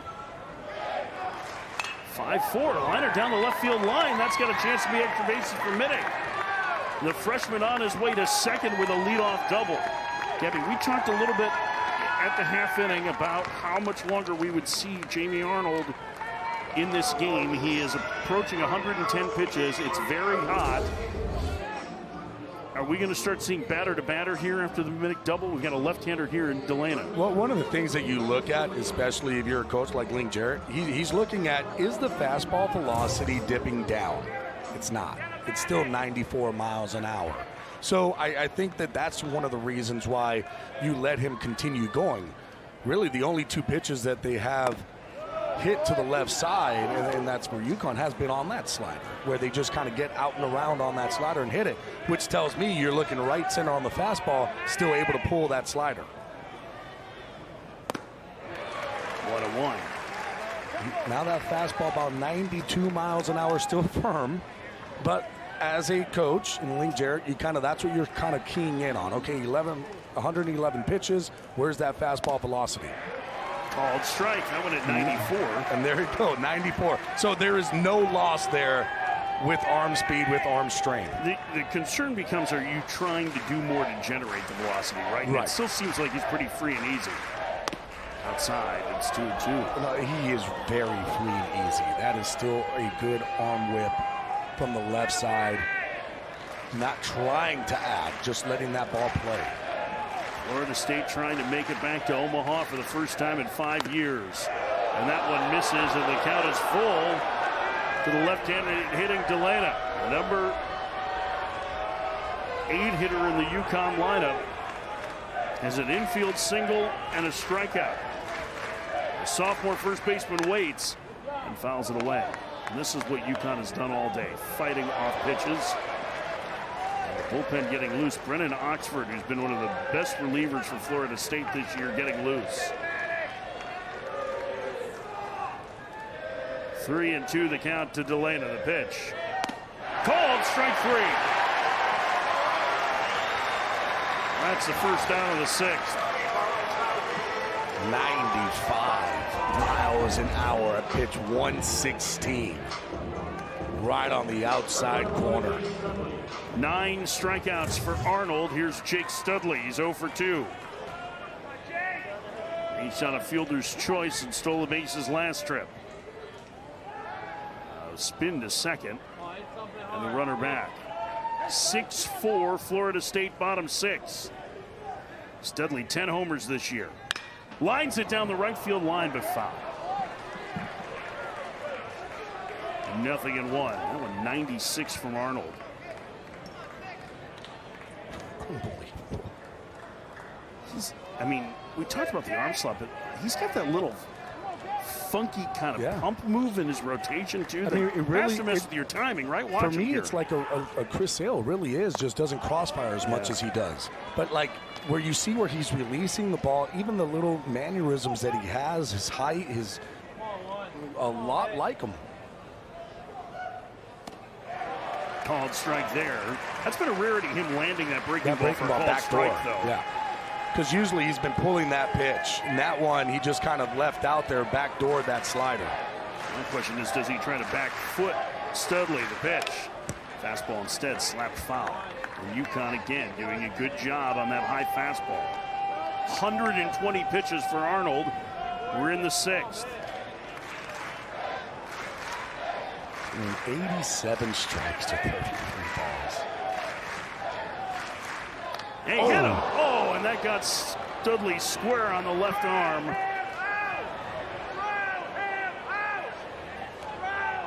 And from where we are sitting, you can see it's starting to get red around his elbow. Hopefully Jake Studley is okay. He did have one of those Under Armour guards on. Or Evo shields, but boy, that sounded. 96 miles an hour. That was. He's smiling. Yeah, Jim Penders and Katie Dan, the trainer, out to visit. Dan, one of the people that Jim Penders singled out as a major reason why they've had the success they have, keeping pitchers healthy and ready this year. But did get him on the Evo Luckily, he has shield. that Evo shield. And now here's the thing, that still hurts, but he doesn't mind being on first base there. That's going to be it for Jamie Arnold. Linked Jared out to take the ball from his ace. He's going to leave with the lead and listen to the ovation for the lefty.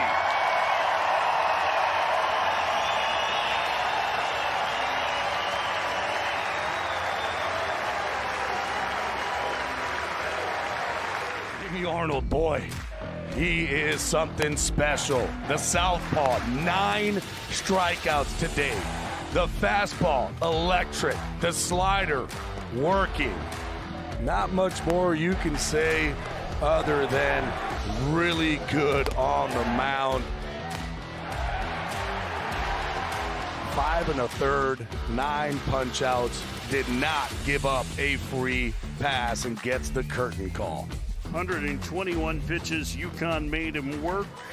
He leads the game on the bases, 19 swings and misses in those 121 pitches. Unbelievable. For Arnold today. Brennan Oxford, the transfer from Wake Forest, is going to take over. A New Hampshire native who's working on his master's in hospitality. And for Oxford, fastball, slider. Those are the two pitches he's going to throw. Fastball will be anywhere between 90, 93 miles an hour. That slider's a really good pitch. Guy's only hitting 237 against him. Caleb Spur, the leadoff man to hit here for UConn. He's reached on an error twice. Tying runs aboard, bottom of the 6th. UConn needs to win to keep their season alive. The first pitch, popped up foul, out of play. Tell you what, for as good as Arnold was, this UConn team made him work. I mean, just relentless at bats, fighting off pitch after pitch after pitch. Now Oxford trying to keep it a 2-run lead for Florida State. The pitch. Spur checks the swing. Did he go? No swing on appeal. It's 1-1.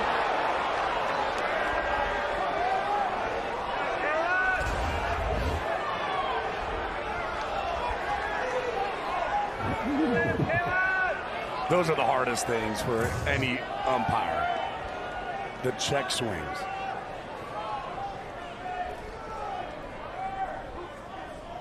The 1-1. Spur pops it up on the infield. Infield fly rule in effect as Lodi's makes the catch for out number 2. That'll bring up Paul Tamero. The shortstop Tamero. The grad transfer who's been one of the most important hitters in this UConn lineup. He bats with the tying runs aboard in the bottom of the 6th, trying to keep the season alive for the Huskies. The first pitch.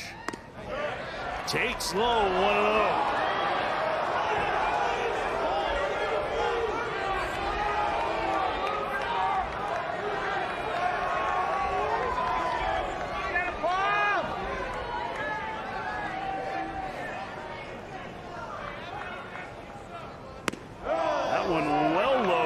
Nothing now to Tamero. He's in a good hitter's count.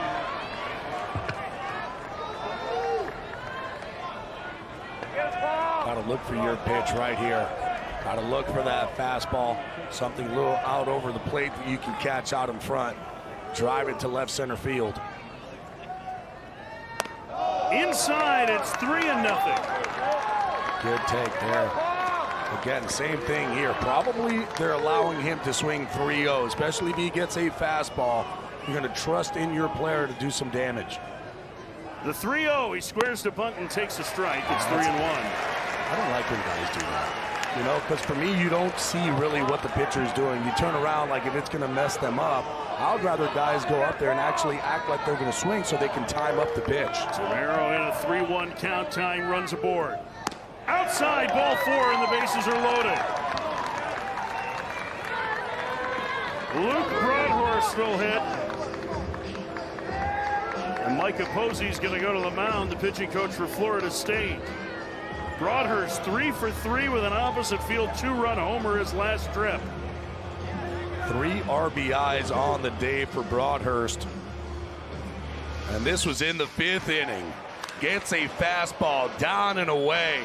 And just shows off the strength, staying on that pitch, driving it out to right center field for his 15th home run. And all of a sudden, he's the guy that you want up there if you're UConn. The veteran, the leader in a big-time situation.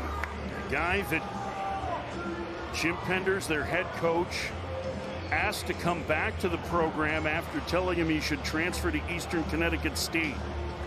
won a D3 national title, entered the portal. Pender said, we were wrong about you. We thought you were timid.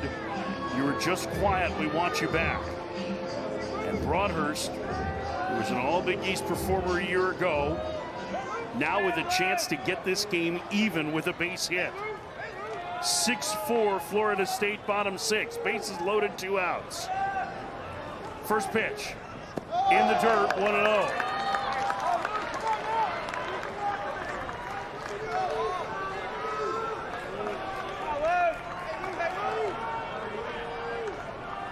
Huskies at every station as Oxford comes set. The pitch. Down low, it's 2-0. You know why he's going with that slider. Has a 52% whiff rate on the slider. But now all of a sudden it's 2-0 and you have to throw a strike. There's nowhere to put him. The 2-0. Swinging a high fly ball. Deep center field. Williams back off the wall. 3 runs are gonna score and UConn leads.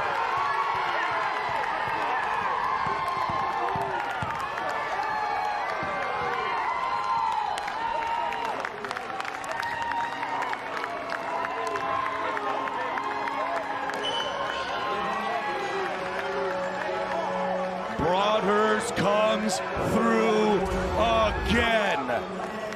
Gets the fastball and does not miss it. Hits it to center. He is about 4 inches from being a grand slam. This wall smacking right off the top of the fence.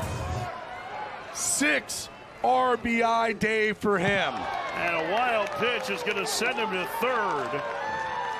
Broadhurst, who when Jim Penders called and asked if he was going to come back for his final season, said, I am going to get every drop out of my baseball career, has done that today. A career performance in a super regional with their season on the line.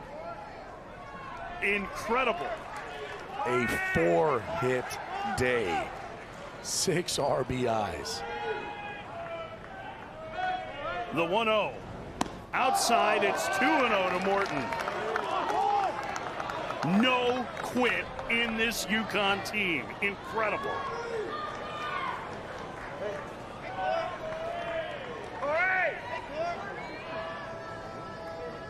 The 2-0. Upstairs, it's 3-0.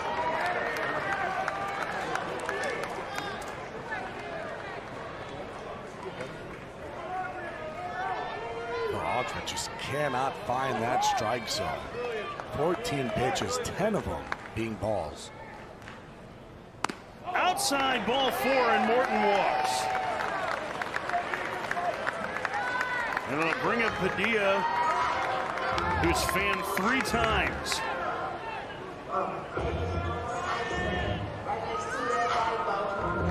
Second walk issued by Oxford. I mean, you got to take till you get a strike if you're Padilla at this point. Have to in this kind of situation. You want to put the pressure right now on Oxford. He's already feeling it a little bit. Padilla, 30 walks, 30 strikeouts on the year. First pitch. Takes high, 1-0.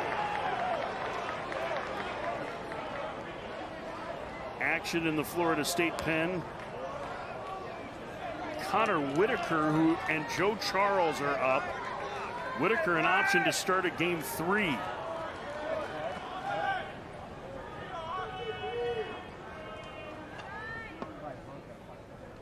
The 1-0. On the ground to third. Smith has it to second. Inning over.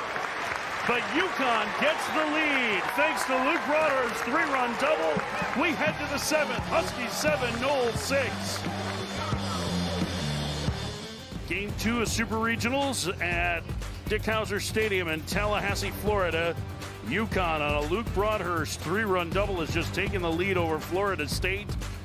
Florida State with a win goes to Omaha. UConn keeps their season alive and forces a winner-take-all game here tomorrow. To see the line on both starters and the offensive performers. 4 homers for the Noles, including a pair from James Tibbs, the ACC Player of the Year. You see Luke Broadhurst, who has had a monster day for the Huskies. 6 knocked in. Jaime Ferrer bats, chaps at foul, 0-1.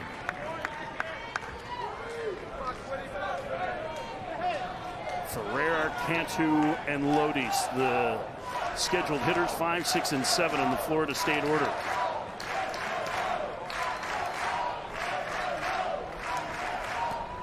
And it ends 1-1.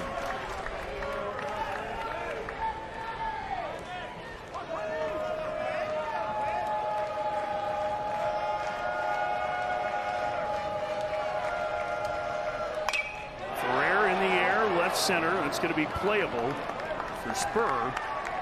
That's out number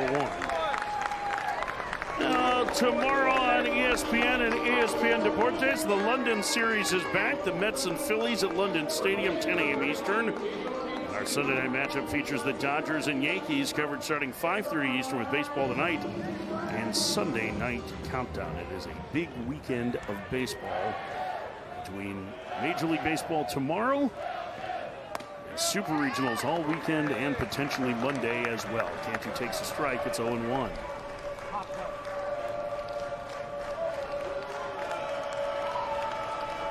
Pitch. Swing and a miss. It's 0-2. Quinn's looked very sharp since coming up. He really has. The breaking ball is just working for him right now. Along to go with that fastball where he's able to run it kind of up in the zone. 0-2. Missed. Kind of having that little tunnel action of throwing that fastball up and then having that breaking ball play off of that fastball, working its way down in the zone.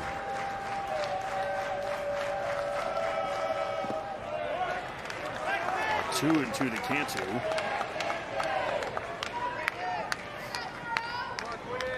You have to think they would love to finish this with Quinn if he can hold on. He's certainly stretched out long enough to be able to go the rest of the way. Just trying to count the hitters ahead. You know he is going to face Tibs again. Swing and a miss. Cantu couldn't hold up. 2 outs. I mean, the slider's the real deal. Guy's only hitting 159 off of that slider coming into today's ball game, and you can see why. Just a whole bunch of action to it. Interesting in our conversation with Jim Penders about Quinn, about how he said, you know, last year he could barely make the travel roster. This year, he's been outstanding for him. The stuff isn't any different. He talked about conviction, right? It's conviction. It's that mindset. And it took him to be in summer ball playing, where all of a sudden, like, he just started to get outs. And then he himself started to be more convicted rather than saying, hey, I'm throwing this pitch and I hope it doesn't get hit, to I'm throwing this pitch and I know I'm going to get a swing and miss. Lodi's hit by a pitch with 2 outs, and the tying run will reach here at the top of the 7th for Florida State. And it brings up Drew Farreau. Baseball is a funny game, Mike. You can be the same player and just have a different mindset, different mentality, and you're going to have a different success. Oh, you mean funny unusual, not funny ha-ha. Right, no, funny unusual. Not funny. It's to Farreau. I mean, it can be a funny ha-ha. Yeah, well, it is actually, because you go, man, what's changed? Nothing. Nothing's changed at all, actually. The 0-1 to Farreau.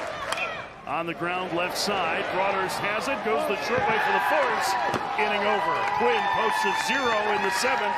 It's time to stretch in Tallahassee. UConn trying to force Game 3, leads 7-6. Luke Broadhurst 3-run double, giving UConn the lead in the 6th. Here's the bracket. Tennessee trailing Evansville now. Virginia, K-State, North Carolina, West Virginia later tonight. UConn needs to win to keep their season alive. Florida State with a win heads to Omaha. They only have 6 outs to play with today. Brennan Oxford facing Matt Garbowski. First pitch fouled away, 0-1. If you're UConn right now, you want to just keep that momentum that you built up in that last inning. Continue putting pressure on this Florida State defense. Get yourself on base. See if you can put a couple of insurance runs on the board. Strike to Garbowski. It's 0-2.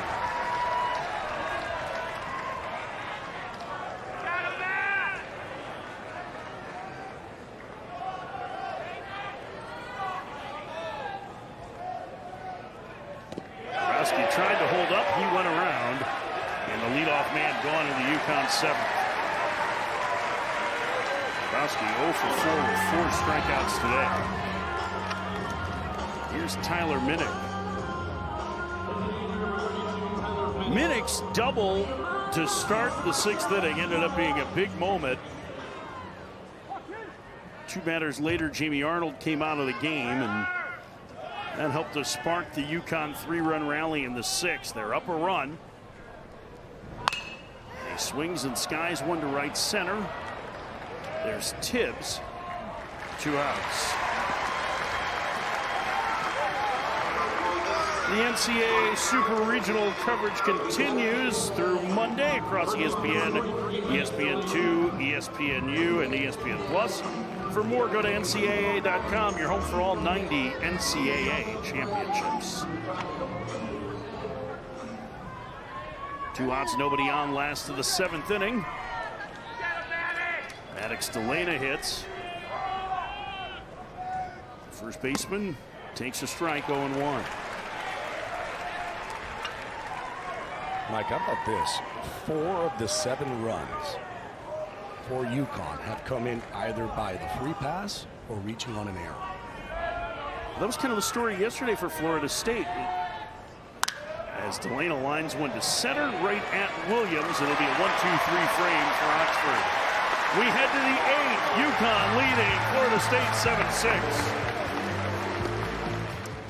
Last time Florida State made it to Omaha 5 years ago. Drew Mendoza, the game winner in 12 innings against LSU at the box.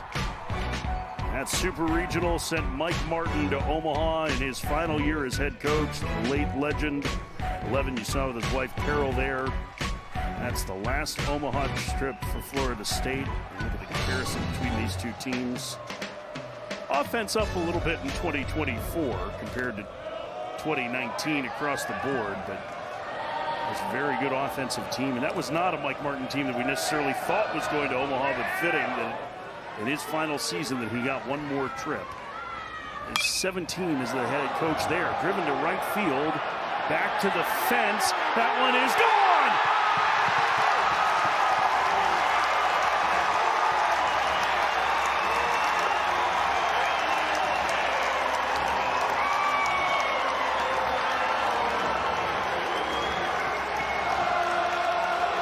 Jackson West ties the game at 7.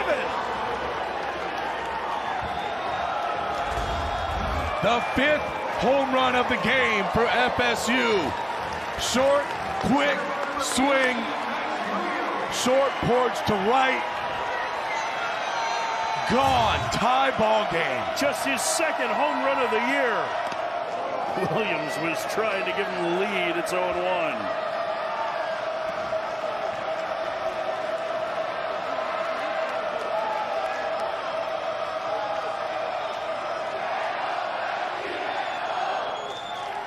The 0-1 in the dirt, 1-1. The Tallahassee kid who transferred from Alabama. Shared time behind the plate with McGuire Holbrook has just tied this Super Regional at 7. And there's a strike to Williams. It's 1-2.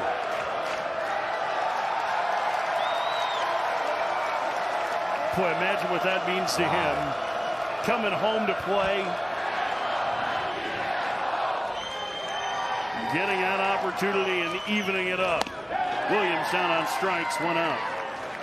Let's go back to the home run, Gabby. I mean, the swing alone, just trying to make contact, gets the breaking ball, short, quick. You can see not trying to hit the home run at all. Just clips it right underneath, gets it on that pull side, and I mean, look at the reaction in the dugout. 7-7 game, top 8. Here's Cam Smith. Takes inside, 1-0.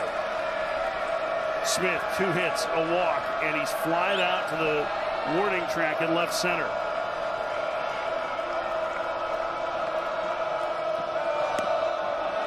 Two and 0.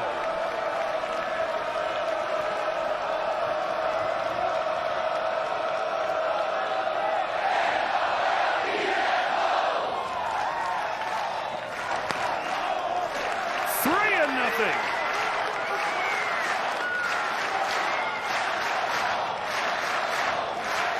Quinn can barely hear the signs.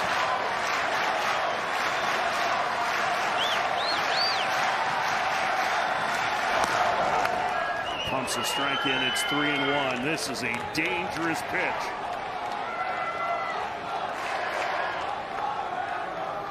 Well, I would think that Cam Smith is going to be looking for that same exact one here. Bounce way in front of the plate. It's a walk. And Smith is jawing at Quinn. And the umpires are going to have to corral Smith.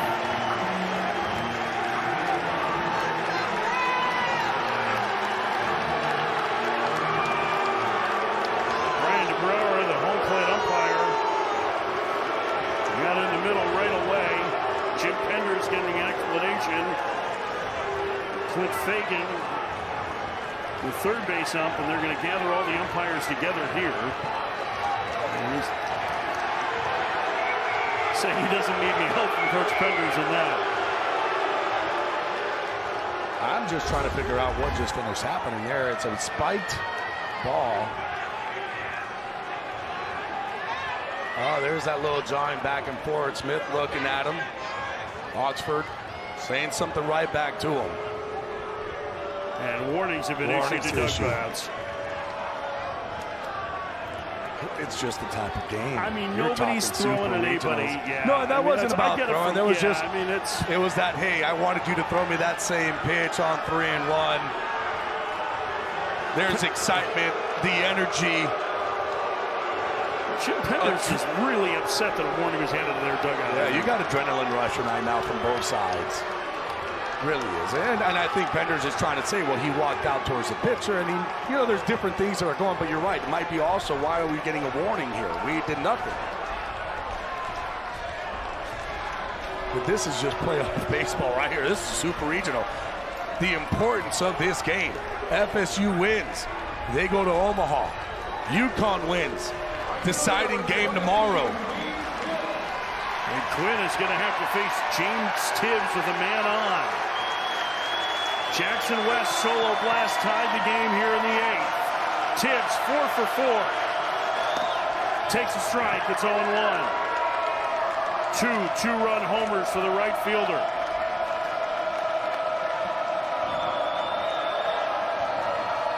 Smith from first. One misses, it's 1-1 to Tibs.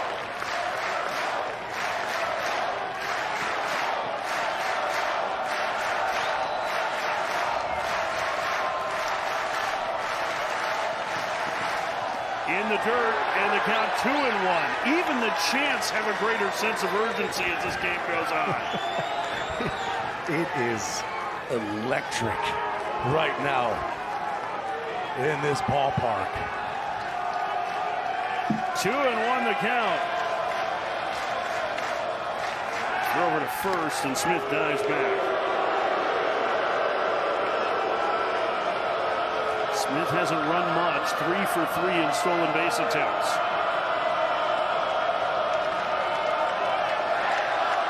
Two and 1 to Tibbs. The pitch. Called strike on the outside corner, and Tibbs didn't like it.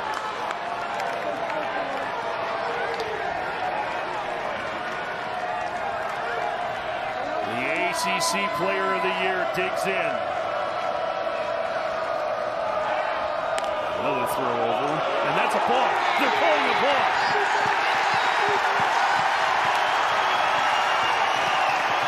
The go-ahead run in scoring position now.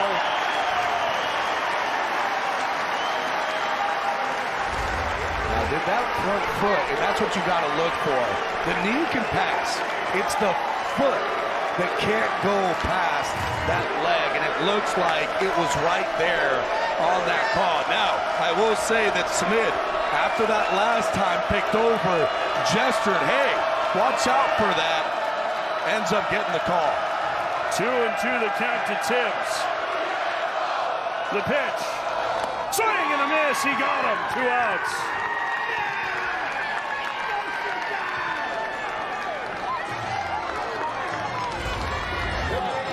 goes right back to the slider. We have talked about that pitch. It is a very good one for Quinn.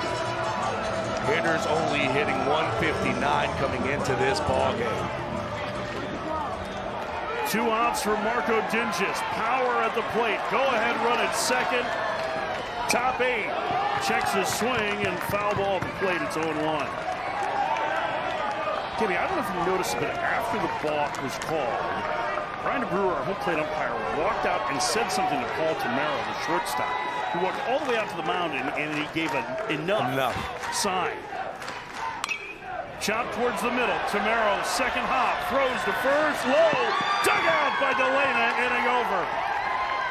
But Florida State ties the game thanks to Jackson West. Just his second blast of the year. 7-7, Game 2, Supers heading to the bottom of the 8th. Jake Studley, the number 9 hitter, will lead off for UConn here. Bottom of the 8th, tie game. Florida State a win from Omaha. UConn trying to keep their season alive. Studley takes low, it's 1-0. Studley, Spur, Tamero, 9-1-2 in the lineup for UConn.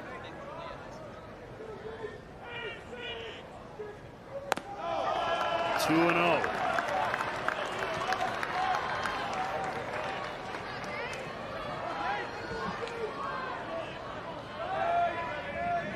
Studley today 0 for 2. Look at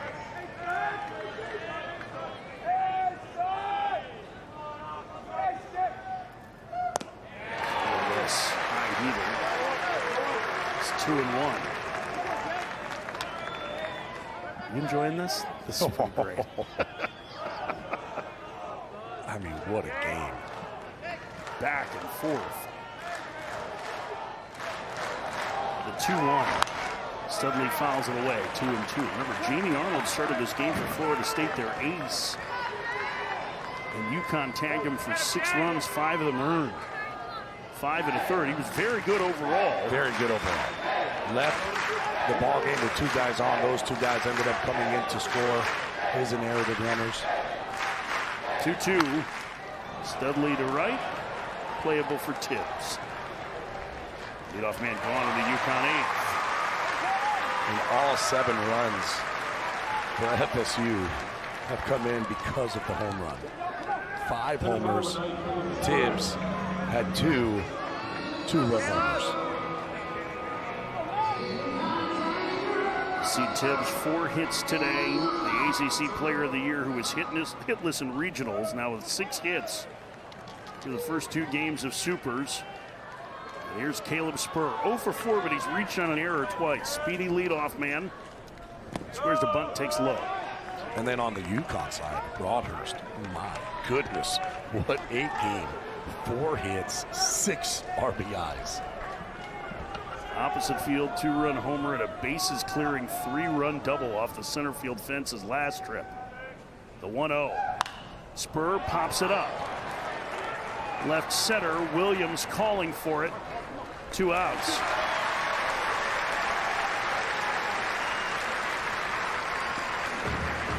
And it'll be up to Paul Tamero, who's been on base 3 times today.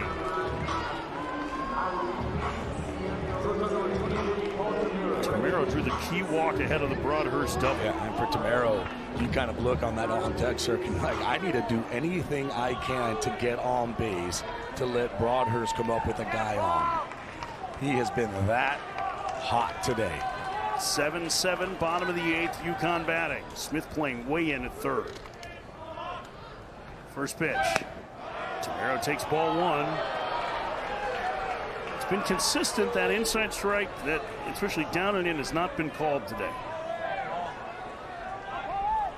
A little less protest from the Florida State fans this time. 1-0. Tried to hold up, he went around.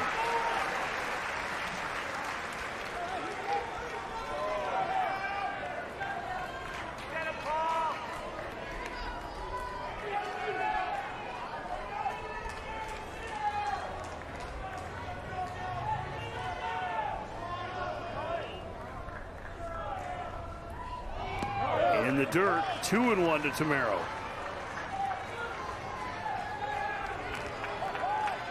Right now, if I'm Oxford, I am going right after here.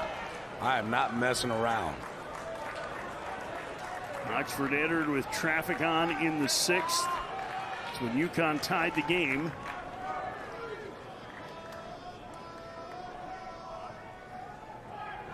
Pitch misses outside. It's 3-1 to Tamero. Just 4 homers on the year for the senior shortstop, but a couple of them in a huge win over St. John's in conference play this year. 3-1.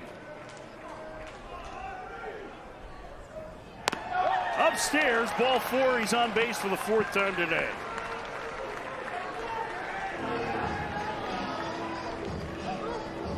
Luke Broadhurst will bat. The bullpen continuing to work for Florida State.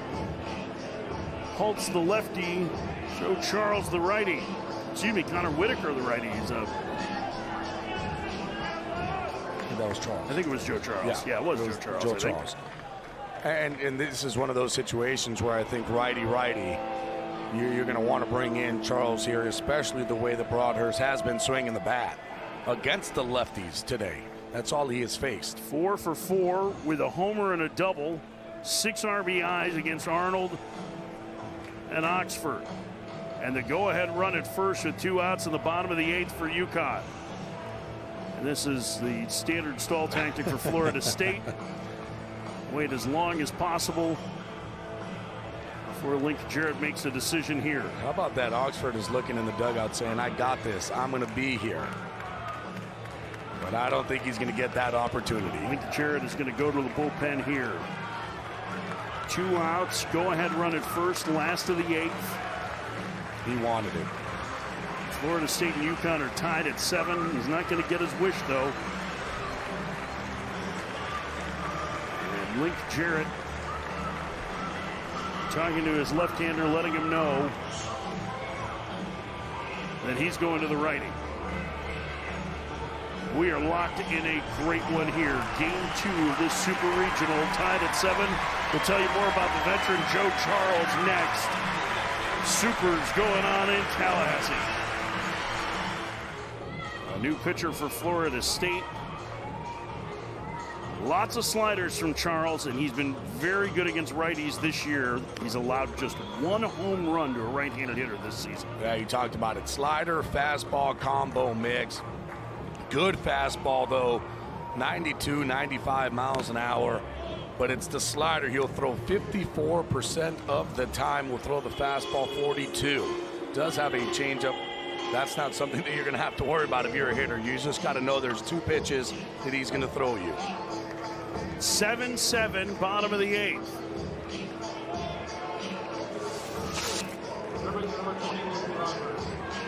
Paul Tamero standing at first base as the potential go-ahead run.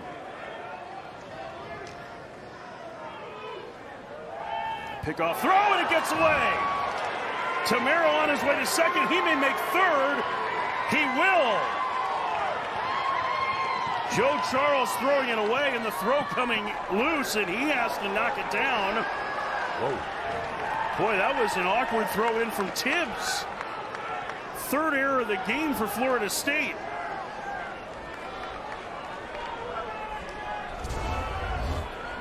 Well, Charles just trying to be a little bit too quick, ends up dirting that ball right into the dirt. And all of a sudden, you're 90 feet away, so you got to be careful with that ball in the dirt now. Last thing that you want to do is throw something in the dirt, the ball gets around. And they're going to intentionally walk Broadhurst now. That's the only position they do. I mean, smart there. You know what? Broadhurst has been the guy to come up with the huge hit all day today. Guy ain't scoring up, just put him on at first. Do not let him beat you. Broadhurst's going to take a little extra time to get his gear off. But Corey Morton batting is the best player in the UConn lineup, and Micah Posey's going to go talk about that with Joe Charles. Yeah, Morton, 11 home runs, 49 RBIs, hitting .335 this season. The most outstanding player in the Norman Regional. Hit a double his first AB against Jamie Arnold to left field. Also has a walk, 1 for 3 in this ball game. In a big situation here with 2 outs. A chance to give UConn the lead in the bottom of the 8th. Morton against right-handed pitching this year. A .312 average with a .511 slug coming into Super. So he handles righties well. Right now, the biggest thing is the emotions and the adrenaline and how you are as a hitter to be able to kind of take that deep breath and push that out and just act like this is just a normal AB. Go-ahead run is 90 feet away, bottom of the 8th. UConn needs to win to keep their season alive. Florida State trying to get to Omaha. First pitch. Breaking ball backs up inside, 1-0.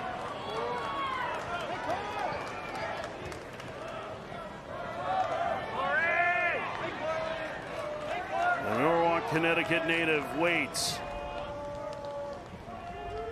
The 1-0. Outside, it's 2-0.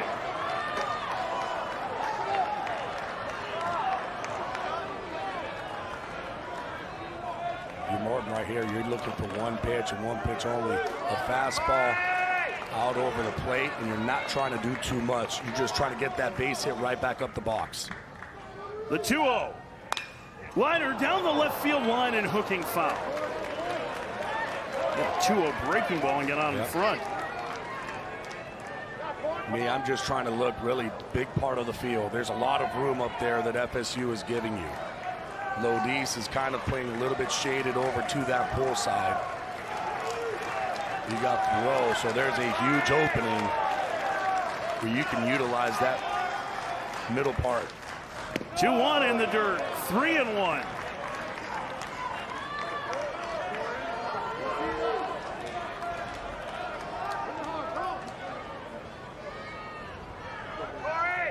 Tomero a short lead at third. The 3-1. Outside, ball 4, and the bases are loaded.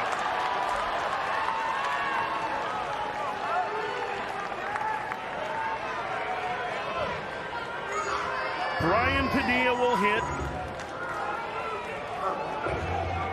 The redshirt junior, who his freshman fall suffered a serious knee injury, cost him the 21 season. The shortstop a year ago has been a selfless defender. A chance to give UConn the lead. Swing and a miss, 0-1. And that's where we talk about adrenaline rushing through you in coursing. Going up there and saying, I got to get that big hit. It's not. Right now, the one who has his back up against the wall is Joe Charles. The 0-1. Swinging a foul on the count, 0-2 to Padilla. Jackson West shouting information to him. Telling him, you've got to come set. Make sure you come set. Last thing you want to do in this situation is balk because you didn't get set and ready. Everybody on their feet in Tallahassee. That one just missed, 1-2. They're trying a little trick play out there, UConn was. At second base, Broadhurst takes his secondary and then just fell down, maybe hoping that they would throw behind him.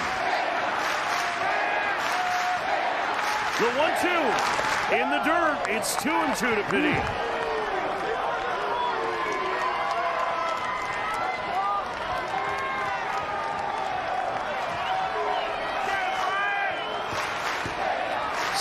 Seven, bottom 8.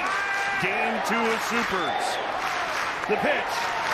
Swinging a fly ball. Right field. Tibs is back. He's got room. Makes the catch. Inning over. UConn leaves them loaded.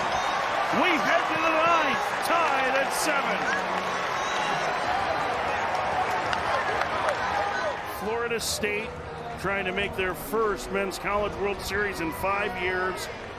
UConn attempting to force a Game 3 and a winner-take-all tomorrow in the quest of their first Men's College World Series berth since '79. Braden Quinn back to work. Jaime Ferrer, the first man he'll face. First pitch. Ferrer lines it to left, and Florida State has the go-ahead run on to start the ninth. Remember, in this game 2, Florida State is the visitor, even though the game is in Tallahassee. Jordan Williams is going to run for Ferrer at first.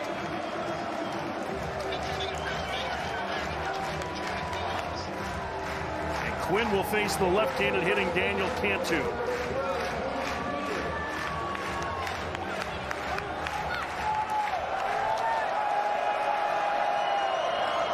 We expecting Cantu to lay one down here. Third baseman Broadhurst playing in. He squares the bunt.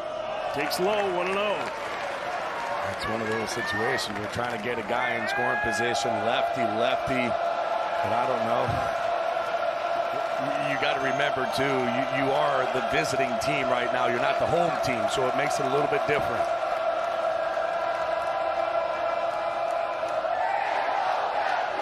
Throw over to first, and the runner back. Remember, Quinn committed a balk on a pickoff move in the last half inning. Stranded Cam Smith at second.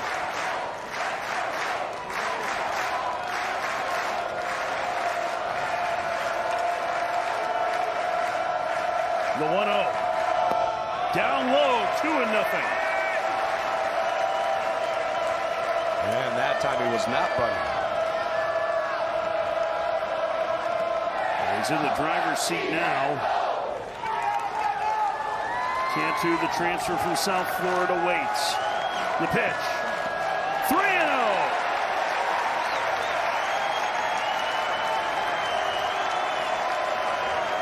Right-hander getting loose of the UConn pen, and Joshua McDonald's going to try and settle down Quinn. Here's a situation, too, which I think is kind of getting a little bit under Quinn, is Jordan Williams at first base. He's 15 for 16 in stolen bases. So it's a guy that you have to try to keep close. And in doing so, a pitcher might kind of rush home a little bit more, something that he might not have been doing. And all of a sudden, you just get off just a little bit. And we're seeing here 3 straight balls in a row to Cantu. Now, if he gets on, you start to look. Lodi's coming up to bat. Probably will be putting it down.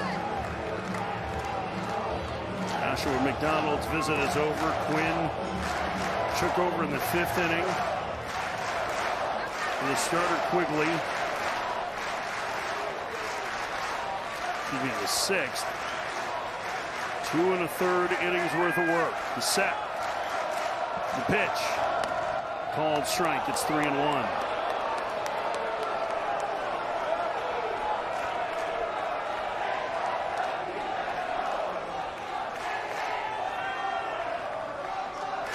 Big pitch here.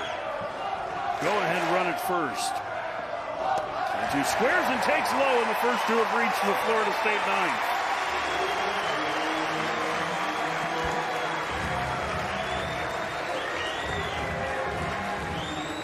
Brady Afton, the ace reliever for UConn, getting loose.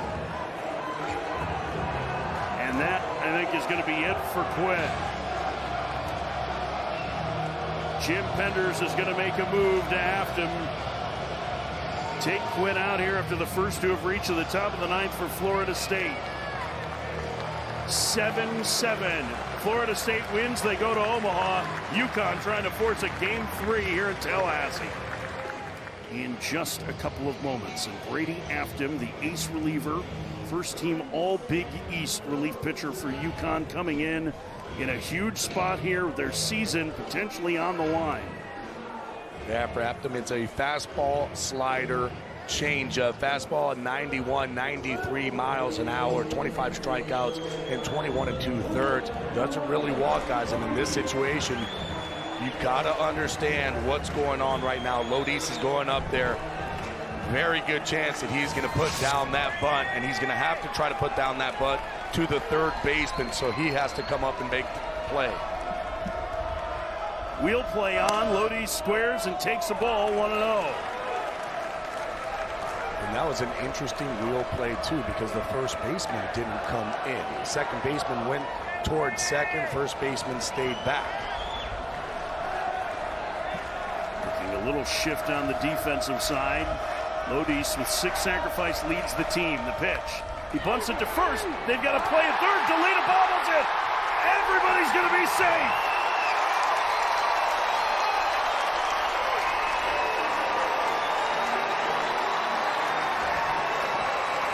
Boy, FSU got away with one there. That's exactly where you do not want to bunt the ball if you are righty at first and second. You need to bunt that ball towards third. Third baseman has to field it. Delena had the play, comes up. It would have been an easy out at third, misplays it, and now FSU has bases loaded. Farrell in the air to left, deep to the warning track, makes the catch. Coming home to score is Williams, and the son of the Knoll has given Florida State the lead, 8-7.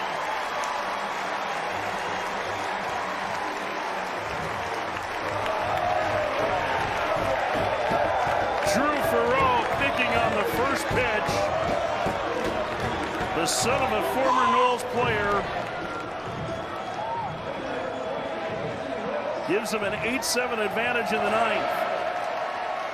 Good job there, trying to just stay off the ground, get something that you can get into the outfield. Boy, he almost hit that ball out of here too. Jackson West tied the game with a homer in the 8th. Squares the bunt, takes a strike. It's 0-1. And that's the thing, if you're FSU, we want to continue to add here. We have seen this UConn team just not go away. They're resilient. West a bunt hit back in the second. He takes strike 2, 0-2. The error by Delena pushed the go-ahead run to third. Florida State executes and gets it home. And they're still looking for more here in the ninth. Runners at first and second. The pitch. Fly ball left field. Playable for Morton. He will make the catch for out number 2.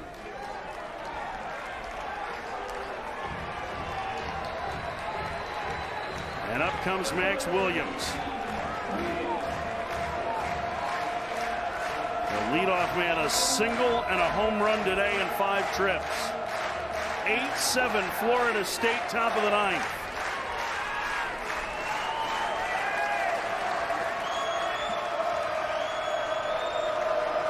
First pitch. Head in the air, deep center. But breaking down and making the catch is Spur, and the inning is over. Florida State, though, is 3 outs away from Omaha. They lead UConn 8-7 going to the bottom of the ninth. 8-7 Florida State. The Noles 3 outs away from their 24th ever trip to Omaha. Here's the bracket. Tennessee trailing Evansville in game 2 of that Super Regional. Florida State trying to be the first team to push their way through to Omaha at the College World Series for men beginning on June 14th. Connor Holtz, who appeared yesterday, trying to get the biggest 3 outs of his career at Florida State and send them back to Omaha.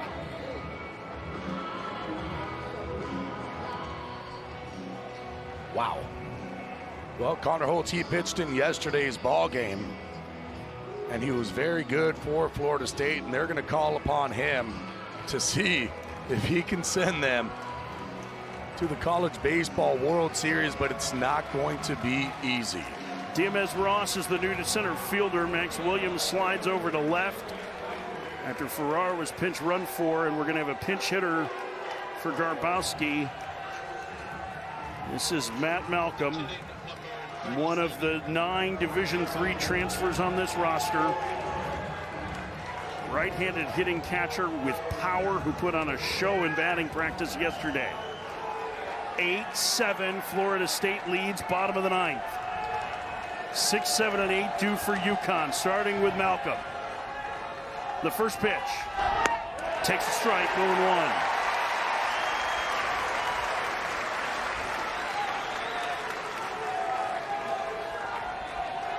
Florida State missed the NCAA tournament last year for the first time since 1977. 0-2. And that's the pitch that Holtz is going to throw. The curveball. Throws it a bunch, 71% of the time. Throws the fastball basically the rest.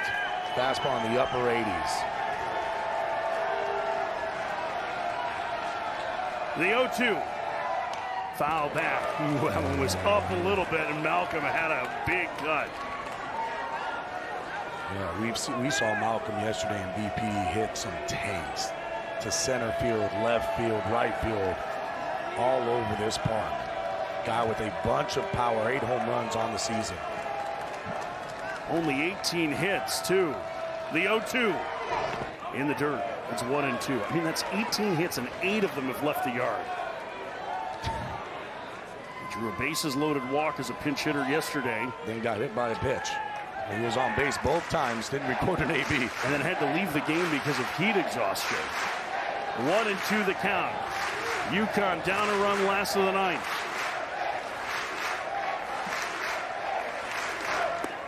Two and two.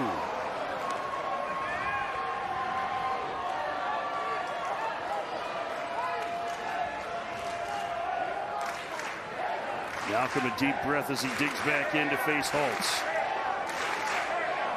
The lefty set. The pitch. Chop foul. Malcolm's not trying to just get a base hit either. He's going up there trying to do damage. UConn lost by 20 yesterday. They had the lead going to the top of the 8th today. Trying to keep their season alive. 2-2. Swinging a fly ball, right center field, deep, towards the fence, tie game!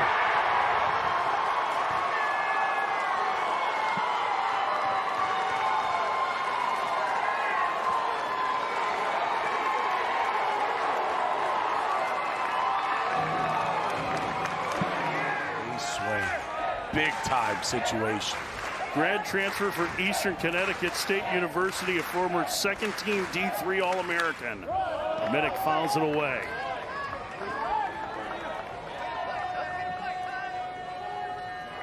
The D3 All-Stars came to play.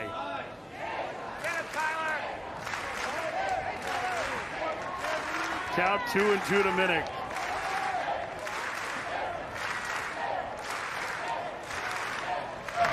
Liner, left field, base hit, the winning run's aboard. Let's go back to the Malcolm home run. Holtz up there, you know, he throws a whole bunch of curveballs. Was throwing a lot. And here, just staying back enough and showing off the opposite field power. Incredible. Wow. A pinch hit, game-tying home run in the 9th with your season on the line. And here's Maddox DeLynn. And remember, his error helped to open the door for Florida State to take the lead in the top of the 9th. Left-handed hitting sophomore first baseman. Smith playing in at third. Squares to bunt and bunts it. And it's a good one. Smith hesitated, bobbles, still gets him at first. And now the winning run is in scoring position with 1 out. And Minnick is down to a knee there. I wonder if he turned an ankle or got a cramp.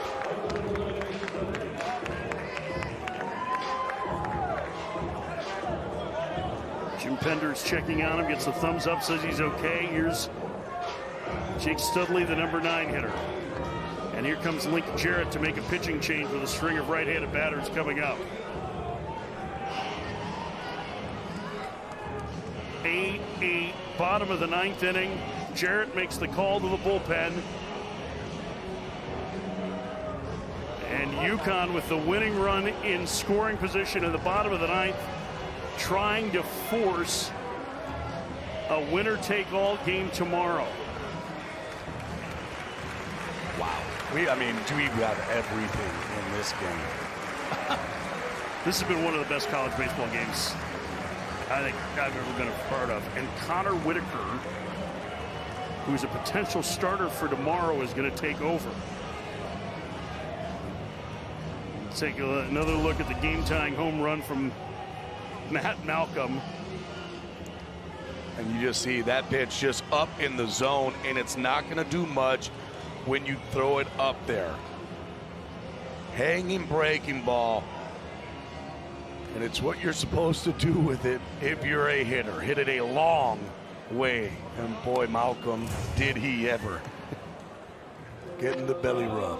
Big man came to eat. He came to eat. See him with the captain, Garrett Coe. The spark plug. That's what Coe called him. He said he's the positive energy guy. He's the one who's always supporting everyone in the dugout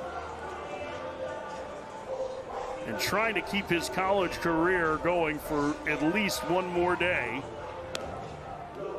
as he's tied the game. 8-8, bottom 9, winning run at second. Connor Whitaker, who threw 4 innings in the regional final. He's missed some time with injury, been working his way back out of the bullpen during the ACC tournament, but he is going to be called on here to try and keep this a tie game and force extra innings. I mean, really just a big-time situation here for Whitaker. Got a runner on second base, just trying to keep him there to see if you can get your bats going again.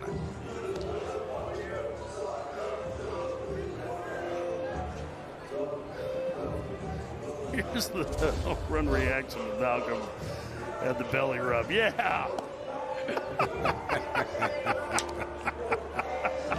Might be my favorite home run celebration yet. Greatest. Winning run at second. Jake Studley will bat 0 for 3 today. Hit by a pitch in the 6th, scored a run. UConn trying to walk off Florida State and force a winner-take-all tomorrow. The Huskies started the year 9-15. They got an at-large bid to the tournament. And the first pitch misses outside to Studley, 1-0. For Whitaker, it's a fastball, slider, change-up mix. Fastball anywhere from 92 to 94. The 1-0. And couldn't hold up. 1-1. He'll throw the slider 31% of the time, but does throw the changeup quite a bit too, and it's a very good changeup. Guys only hitting 182 off of it. The 1-1. Poked into shallow right. Coming in is Tibs, going out for Rowe. Rowe makes the catch for a huge second out.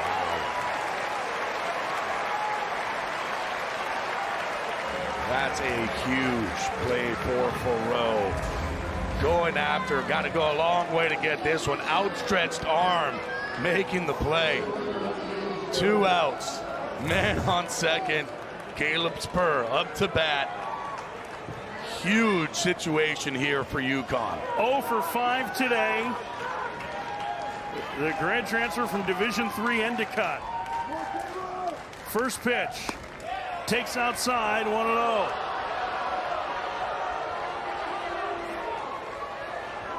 Spur with great speed.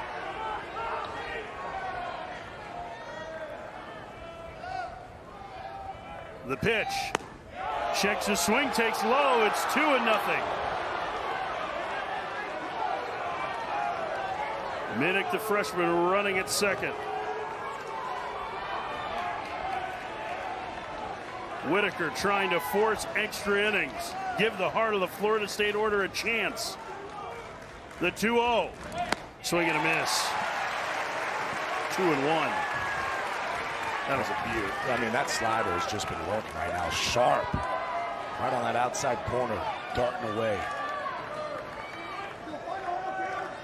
2-1. Fly ball center field. Going back on it, Ross. He's got it. And we head to the 10th. Matt Malcolm's opposite field homer has tied it. The Hartley Order due up for Florida State in this 8-8 game, game 2 of Supers. 8 and what a catch by Diamez-Ross to end the bottom of the ninth. Here was the thing, kind of breaking in first, and the Diamez-Ross gets on his horse and gets back there. That's something that he's going to always do. Diamez-Ross in center field is really good with the glove. Afton will face the heart of the Florida State order, starting with Cam Smith. Pair of hits today, swing and a miss. 0-1. Heart of the order due for both teams here in the 10th. Florida State getting the first crack. One win from Omaha. UConn trying to keep their season alive. The 0-1. Smith in the air to right. Long run for Studley and Delina, and it's out of play. Matt Malcolm, who hit the pinch hit game-tying home run to start the ninth, stays in the game behind the plate for UConn.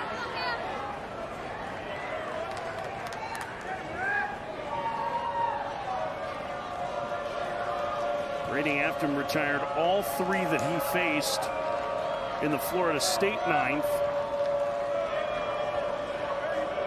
And entered in a situation with, he retired three of the four he faced. He had a man reach on an error, but he entered in a first and second nobody out situation and allowed just one of those runners to score. 0-2 the count to Smith. The pitch. Upstairs. 1-2. How do you slow the game down in a bat like this? Or do you? Yeah, I mean, really, it's what Cam Smith is doing right now, just kind of trying to breathe easy. 1-2. Off the plate. 2-2. And Cam Smith, he's reached base 4 out of his 5 times today. And yesterday, he reached base in 4 of his 5 ABs. He and Tibbs have been a major reason why Florida State still in this game at 8-8.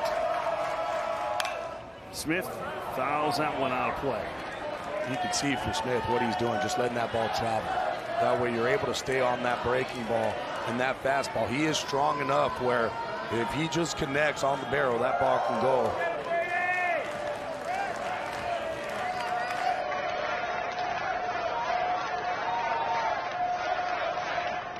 Afton's 2-2. Liner to center field. There's Spur. He'll make the catch for out number 1. And here comes James Tibbs. A huge day for the ACC Player of the Year. Well, talk about the ACC Player of the Year, and he did a whole bunch of this during the regular season.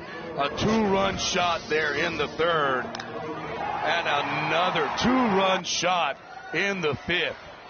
4 for 5 day for him so far with 4 RBIs. Go-ahead run at the plate. Top 10. Tibbs fouls it back. That's a pitch he wants back. Just underneath that one. 27 home runs on the season for Tibbs. 92 RBIs. An incredible year. That one misses 1-1. He's not a guy that's going to go out into the strike zone.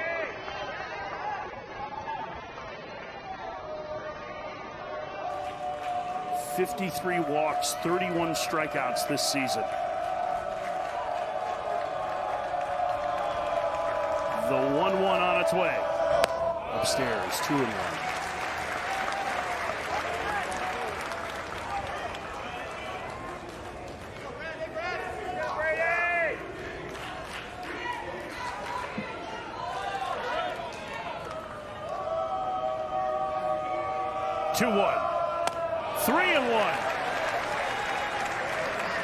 And at this point, do you really want to put him in this same situation? Because the last 2 times he's been 3-1, he's left the ballpark.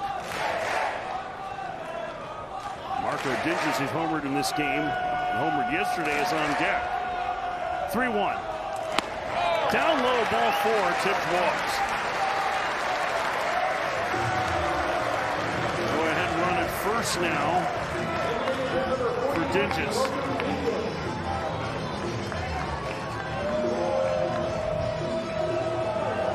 Marco Dinges, transfer from Tallahassee Community College, has been less heralded than a number of his more famous teammates. And he has provided a ton of power in the middle of this Florida State lineup. First pitch, called strike on the inside corner, 0-1. Tibs is 6 for 7 at first base and stolen bases. So he is a guy that can run. He is a guy that can get himself into scoring position.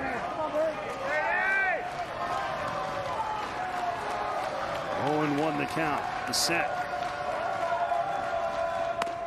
Upstairs. 1-1. Both these teams have trouble throwing base runners out. So I wouldn't be surprised if all of a sudden you get a little aggressive here. Grabowski, who started, has the strongest arm of the UConn catchers. Malcolm, definitely a guy you can run on if Afton is not quick to the plate. Not going. The 1-1, swing and a miss. Tied him up. It's 1-2. Good pitch there, utilizing that heater in. Do not want Dinges to get extension on these swings.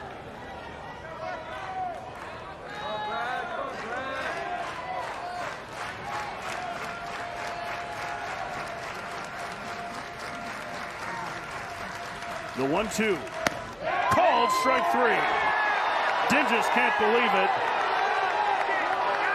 He's being told to head back to the dugout, 2 outs.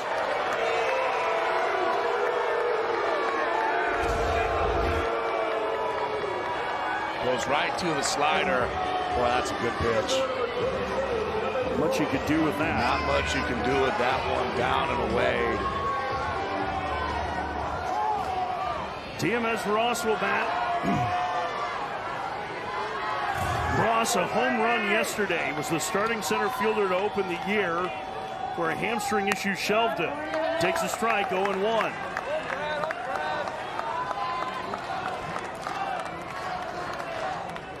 The sophomore from Melbourne, who made a really nice catch to end the 9th. Waits.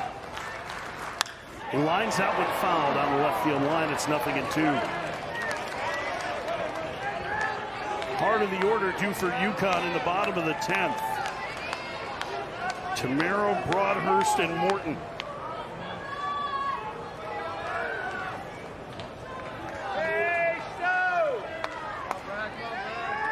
And 2 the count to Ross. Tibs the lead at first. Upstairs, it's 1-2.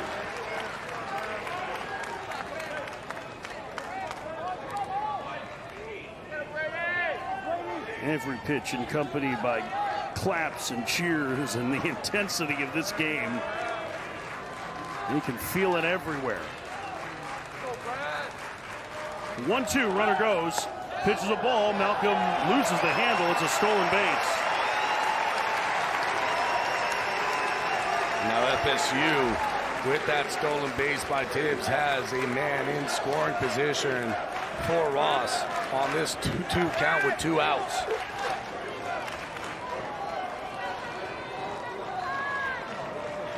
Any base hit here, Tibs is going to be sent. UConn's arms are decent in the outfield. The 2-2. Ross in the air to center. Spur going back. He's got room. He makes the catch. Inning over. We head to the bottom of the 10th. UConn needs a run to force Game 3 of the Super Regional in Tallahassee. If you're just joining us, you have missed a classic postseason college baseball contest. UConn playing for their postseason lives. Tied with Florida State at 8 in the bottom of the 10th. Jim Pender's crew, the home team today, 1 run away from forcing a Game 3 in this Super Regional after losing by 20 to Link Jarrett's squad yesterday. And the heart of the order is due up for UConn with Paul Tamero, the shortstop, to lead off. He takes a strike. It's 0-1. Kevin, we were talking during the break. Connor Whitaker has been a starter for most of the year. He has really, really good stuff for Florida State. 1-1. He really does. I mean, it's a good fastball slider changeup mix. He's a guy that's going to give them length right now. As long as this game is going, you'll probably be seeing him on the mound. Here's the 1-1. Outside, it's 2-1 to Tamero. UConn, they want to end it right here. They've got their big boys up. Tamero, Broadhurst, Morton. The 2-1. Popped up. Going out the shortstop, and Lodi's makes the catch for out number 1. And here's Luke Broadhurst. It's been a huge day for Broadhurst, including this opposite field blast in the 5th. Boy, big home run when they needed it. Down 5 to do at that point. Opposite field homer to bring it within 1. Broadhurst 4 for 4 with an intentional walk, 6 RBIs. He takes a strike. It's 0-1.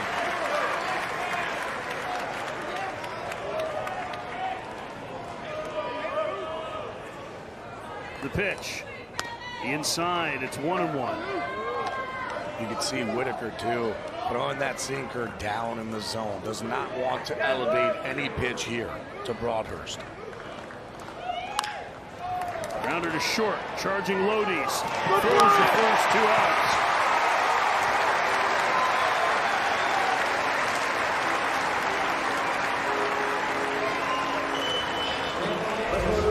Really good job here by Lodi's coming up to get that ball. In between Hop, but just plays it perfectly through that baseball. Getting Broadhurst out at first. Corey Morton, the cleanup man. A RBI double in the 1st, fights that one off. Those are the ones where you tell your hitter, just don't swing. Oh, count. Just don't try to put it in play on that one. That's a tough one. The 0-1. Swing and a miss.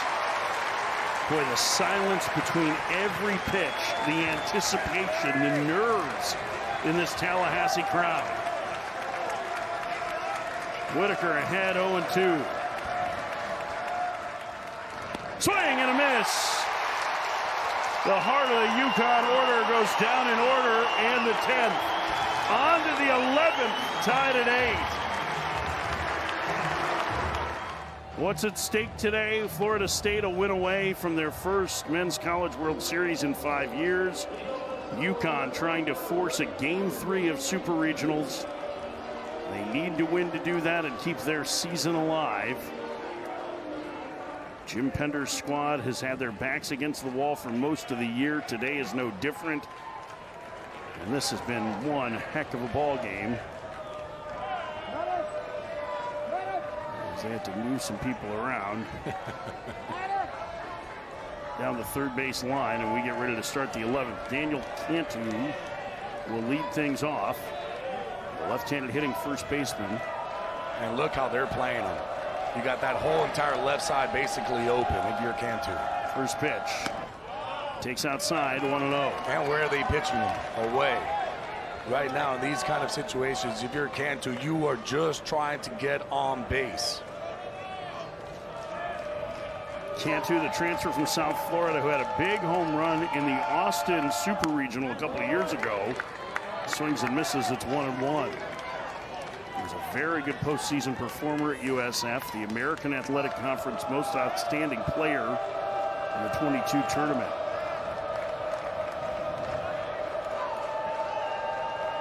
The 1-1. Fouled away. 1-2.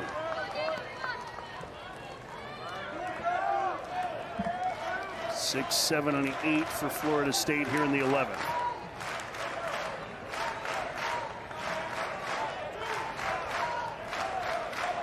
Set.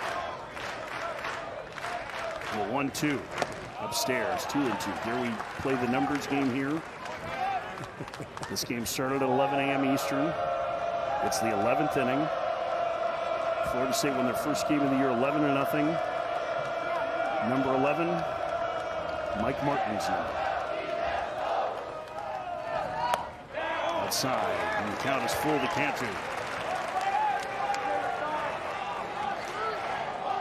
Guarantee you there's a lot of fans are sitting right now who are thinking the same exact thing. 3-2 the count to Cantu. 8 homers on the year for the left-handed hitting first baseman. Payoff. Outside, the leadoff man's on in the 11th for Florida State.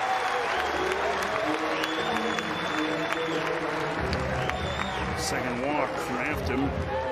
And here's Lodi. Lodis will likely be bunting here. And Malcolm, the catcher, letting his infielders know to watch for that. And now they're going to go ahead and set the sign up of what they want to do on the bunt signal. Lodis already had a sack in the 9th. Reached on the error. Got to bunt it to first base in this situation. That set up at the time was a go-ahead run for Florida State. The third baseman Broadhurst charging in, and the first pitch is a strike, 0-1. Broadhurst, the third baseman, was probably about, what, 35 feet from home plate when that pitch was delivered? And you can tell he knows exactly what's going on right now, trying to see if they can get the lead runner out. Lodi squares early. Broadhurst coming in and takes in the dirt, 1-1. Be careful too right now of your Lodis on the bunt. That last one there, both feet almost touching that home plate. If you bunt that ball and your foot's on home, you're out. 1-1 the count. Lodi squares again, swings away and drives one to center field. Spur going back. He's got room to make the catch for out number 1. Cantu back to first. Boy, Spur gets really good jumps and runs good routes at center field. Very good routes at center field. That one no different than he's been doing the whole entire Super Regional. Now here you get the slash situation going, but again, just a perfect route. Drop step, get back, behind that baseball, make the play. They teach you when you're going to go slash. You see that third baseman come up, you want to pull it down and hard to third base. Drew Farreau, who hit the sacrifice fly in the top of the 9th to give Florida State the lead, fouls it away. The bottom 2 hitters in this order are Tallahassee natives. Farreau gave them the lead after Jackson West in the on-deck circle tied the game with his second homer of the year in the 8th. The 0-1. Farreau fouls it away. 0-2.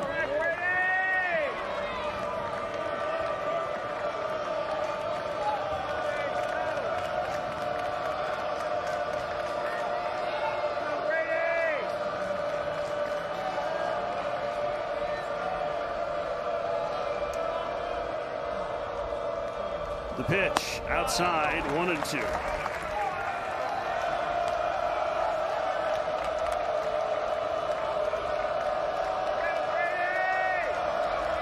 These fans have been vocal for the last 3.5 hours.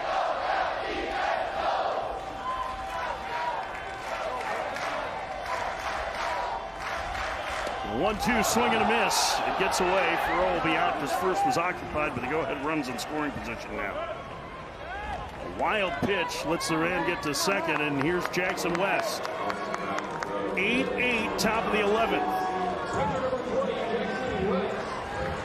There have been 24 hits, 16 runs, 4 errors, 32,117 Let's Go Noles chants,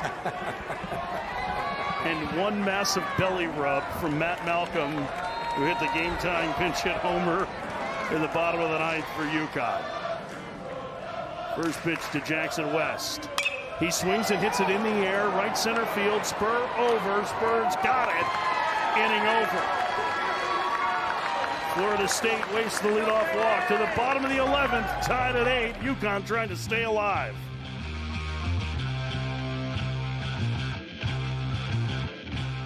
Bottom of the 11th inning, tied at 8. UConn needs a run to force a Game 3 in this Super Regional. Just like the number 4 seed Evansville has, they hang on to beat Tennessee 10-8 to force a winner-take-all game tomorrow. The rest of this bracket later today. Other games in action now. NC State pounding Georgia 15-1. Clemson up 2-0 on Florida, 16-1. And Texas A&M with an early lead on Oregon, 3-2 in the bottom of the first. But their star outfielder Braden Montgomery had to be helped off the field after suffering an apparent ankle injury on a play at the plate. Montgomery likely one of the top 10 picks in this upcoming draft. And hopefully he is okay, but it sounds like there's a chance it is significant. We will keep an eye on that. If we get any information on Montgomery before our game is over, we will provide it for you, but he had to be helped off the field in College Station. Here it's 8-8. Brian Padilla will lead things off for UConn. 0 for 5 today for the second baseman. They need a run to win. Pitch in the dirt, 1-0 from Connor Whitaker. Padilla, Matt Malcolm, who had the game-tying pinch homer, and Tyler Minnick, the DH. 3 right-handed hitters scheduled. 1-0, inside corner a strike. It's 1-1. Right now for UConn, it's just simple, right? Get the first guy on base. Padilla fouls it away. It's 1-2. It hasn't been easy against Whitaker. He has looked really good since coming into this ball game. Has retired every single batter that he has faced. Padilla is 0 for 5, but he's had some long at-bats. Takes outside. It's 2-2. I've been standing up leaning against this front window for so long and my left shoulder's sore. I can't sit down. This is incredible. 2-2. Called strike 3. That sinker, backdoor, filthy, 93 miles an hour. Look at the action coming right back over. Matt Malcolm will bat. He's the reason we're still playing an opposite field homer off the light standard in right center. Leading off the bottom of the 9th. First pitch, strike at the knees. It's 0-1. Malcolm in 2022 hit a walk-off double for Eastern Connecticut State to win a regional for them as they went on to win the national championship. He swings and pops it up, foul behind the plate. West is out of room. That one hit the netting and goes back to it. Gabby, good hops, man, but there's a net in front. There's a net. We can't get anything. I don't think. I tried. I wanted a super net. Our laptops are safe. It's a good thing it's as high as it is, too, because otherwise we would be assaulted by baseballs. 0-2 to Malcolm. The pitch. Check swing takes. That's really good. Really good job, Malcolm. 1-2 the count. See if he goes back to that backdoor sinker again. Missed the corner. It's 2-2. Went to that slider. This was similar to the pinch hit at bat. He was behind 0-2. He worked it down even. The pitch. Outside, and the count is full to Malcolm. West trying to steal that, but that was pretty well off the plate.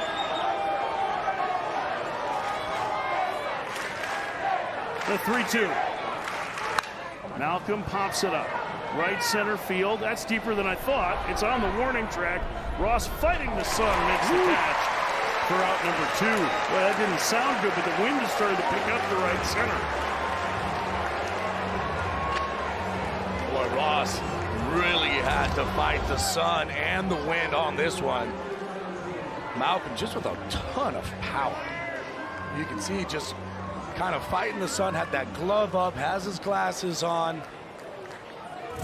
Makes the play. The freshman Minnick, 2 for 5. Takes a strike. Whitaker continuing to deal. 1-1. Yeah, you got to think here, if Whitaker can get out of this inning here, FSU is set up with their top of the lineup coming up. Minnick pops it up behind the plate.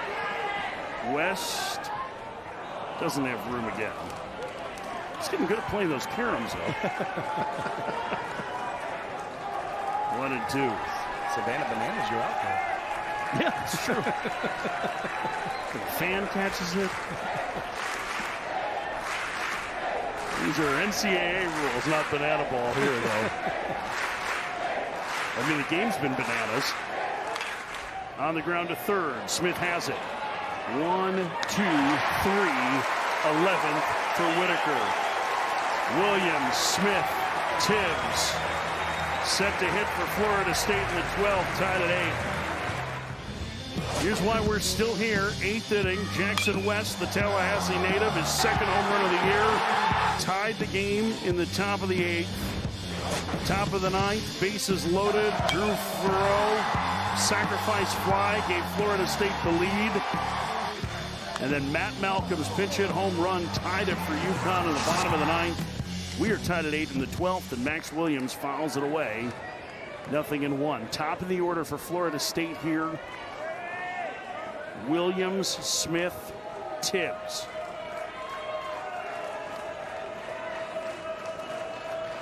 Williams homered earlier. Fouled away. It's 0-2. 5 home runs for Florida State today. Only 1 run scoring on something other than a homer, and that was the sacrifice fly by Furrow. 10 home runs so far in the Supers. The 0-2 upstairs, 1-2.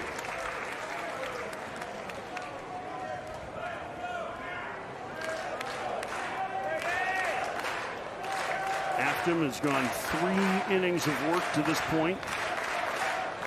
Came on in the 9th. A grounder through the left side for Williams, and the leadoff man aboard in the 12th.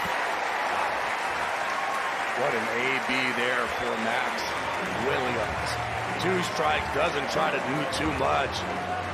Slaps the ball in the 6-hole, and FSU has things brewing. And here is Cam Smith. Second team All-ACC third baseman. Likely first round pick. 2 for 4 with a couple of walks. Go ahead, run it first. First pitch. Checks and takes a strike. It's 0-1. Well, he was ready to hit a fastball there and took the breaking ball.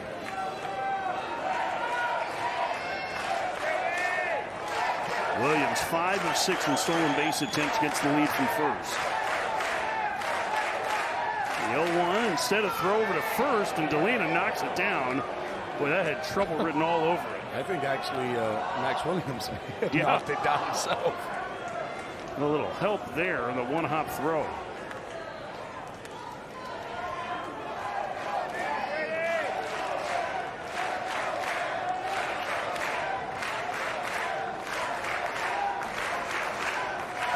The 0-1. Smith takes in. It's 1-1. A good take. Good pitch, too, by Afton. After a breaking ball, run that fastball in. That was the first hit that Afton was allowed, the leadoff single from Williams. The pitch. Smith in the air to right. Pretty well hit. On the warning track is Studley to make the catch. Cam Smith just missed, giving Florida State the lead, 1 out. Just got underneath that one. But you still got the next big boy coming up. But this is a fastball away. A lot of power in Cam Smith. Just getting the tick underneath it. Now you're dealing with this guy, James Tibbs III. 2 homers today, 4 hits for the ACC Player of the Year. First pitch.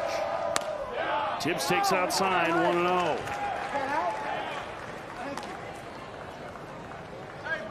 There's a little bit of a light breeze blowing towards right center field.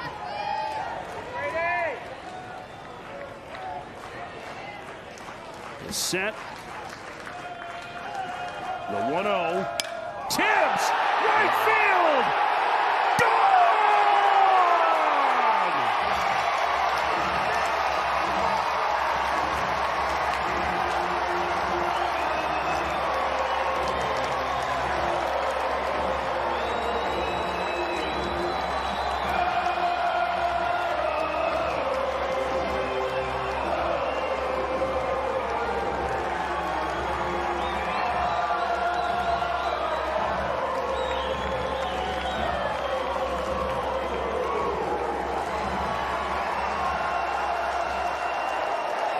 James Tibs' third home run of the game has given Florida State the lead of the 12th.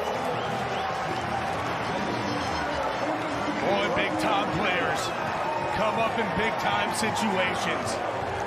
And he has been in big situations this whole game. But none bigger than here in the top of the 12th. Marco Dinges takes a strike. Tibs, who didn't have an extra base hit in the postseason before today, has homered 3 times and knocked in 6. And now Florida State with a 2-run lead. And they're 3 defensive outs away from Omaha. Wow. That was a no-doubter off the bat. Goodness.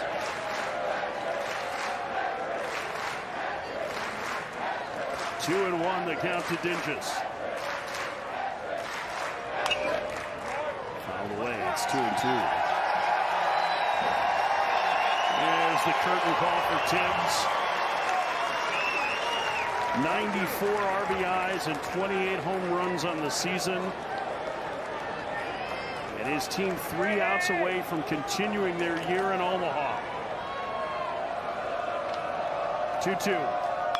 Dinges pokes it to right. Studley's there, 2 outs. Let's go back to the Tibs home run, Gabby. I mean, this is just a big-time player, and you throw it right into the nitro zone fastball. Down and into a lefty, no bueno pitch. That ball's going to go a long, long way. That, I believe, would have probably hit the circus tent if it was still out there. And that is going to be it for Brady after 3 2/3 innings. He gives up a 2-run homer here in the 12th to Tibs. And we'll stay here as UConn goes to the bullpen, trailing by 2 in the 12th. 3 2-run home runs.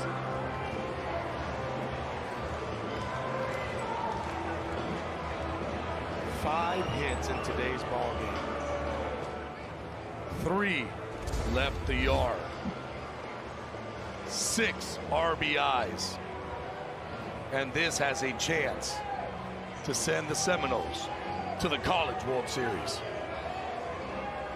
And you saw the disappointment on Afton's face. Can't ask for more than what Afton did this game.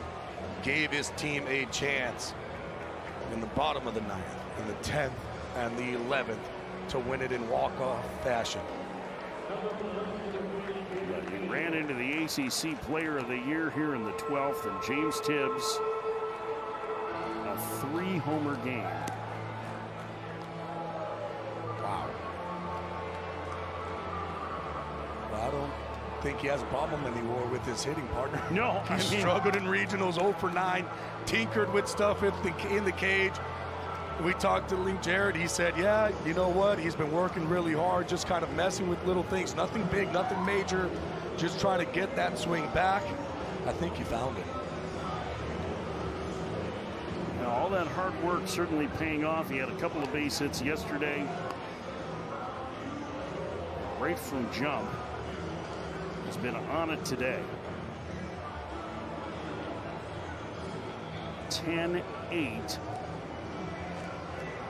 Florida State.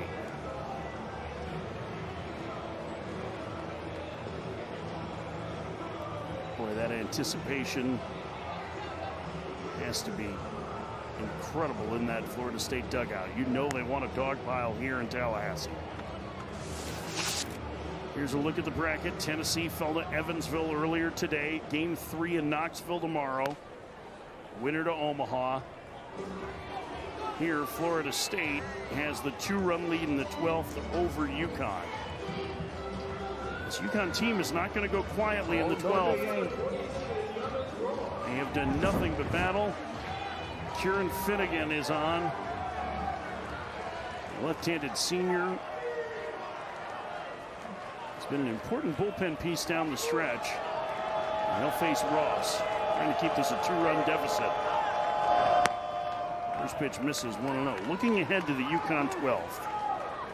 It'll be 8-9-1 due. Delana, Studley, Spur. You want to get Tamaro and Broadhurst to the plate if you can. Those are the 2 and 3 hitters in their lineup, and they do 4th and 5th in the 12th inning. Outside, it's 2-0 to Ross. Tell you what, Finnegan's a big presence on the mound. Has a lefty, 87, 89 on that fastball. Has a changeup, has a slider. Swings a bunt, takes a strike, gets 2-1.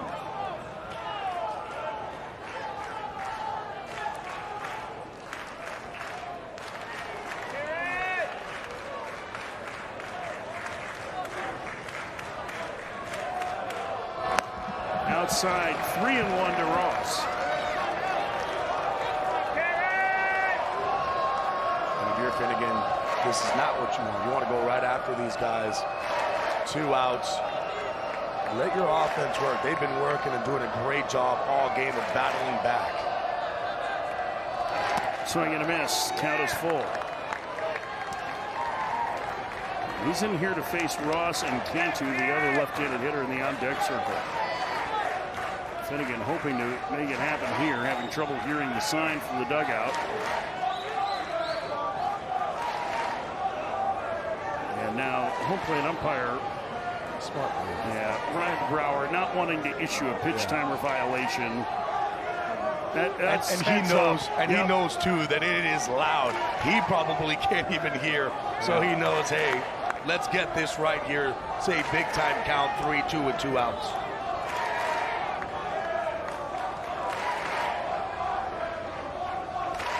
The set and the payoff. Swing and a miss. Ross down on strikes, and the inning is over. But James Tibs III has Florida State 3 outs from Omaha again. Not 1, not 2, but this is probably the biggest 2-run homer of his FSU career. The Atlanta area native, James Tibs III, with 3 homers today, including a go-ahead blast in the 12th inning. Florida State 3 outs away from Omaha as Connor Whitaker goes back to work against the bottom of the UConn order. And Delana lines out on the first pitch. And now Florida State is 2 outs away. Delana hit it on the screws, but right at the second baseman Farrow.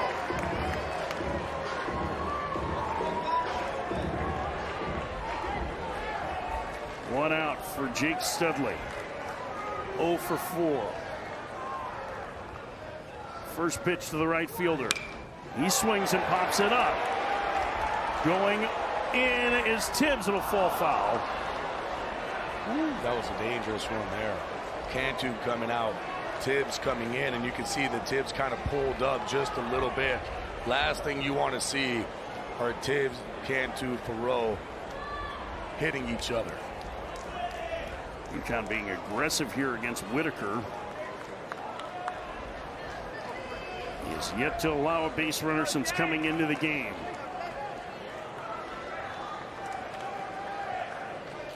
(10-8) Florida State, 2 outs from Omaha.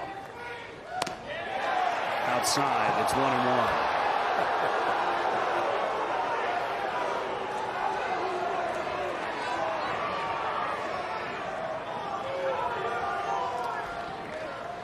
(1-1). 2-1.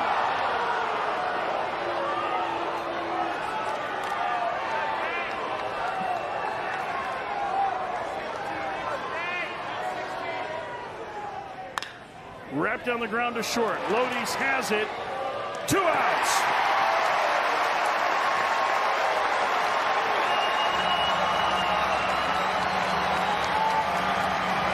Tell you what, UConn, Delana, Studley both hit those balls right on the money. FSU making the plays, 1 out away. Caleb Spur is 0 for 6. Trying to keep the game alive for the heart of the order. Takes a strike. Knowles fans starting to feel it. Been 5 years since they've been to Omaha. 1-1. Link Jarrett, who played in 3 Men's College World Series at Florida State, and was the head coach in another at Notre Dame, trying to get his alma mater back to the Men's College World Series. Spur towards the middle. Lodi's under his glove, and Spur reaches, and that'll bring the tying run to the plate in Tamero. That's the first base runner that's reached against Whitaker. And it brings up a tough out of Tamero. Oh, this ball hit right up the middle. It looked like Lodi's was all over. Ball just getting underneath his glove. Kind of overran it a little bit. Tamero just 4 homers on the year. He's been on base 4 times today. Outside, ball 1. Luke Broadhurst is in the on-deck circle. He's knocked in 6 in this game for UConn. Tying run at the plate. Bottom 12. Fouled away. It's 1-1.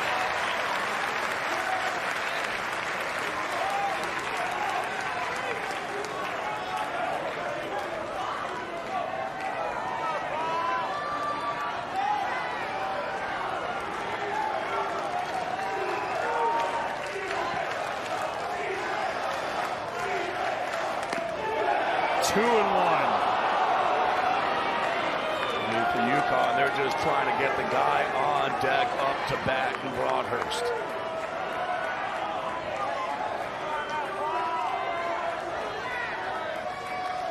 The pitch. Called strike. 2-2.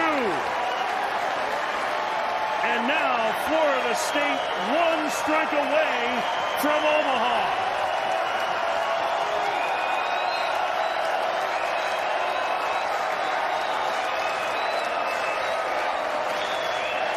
The 2-2.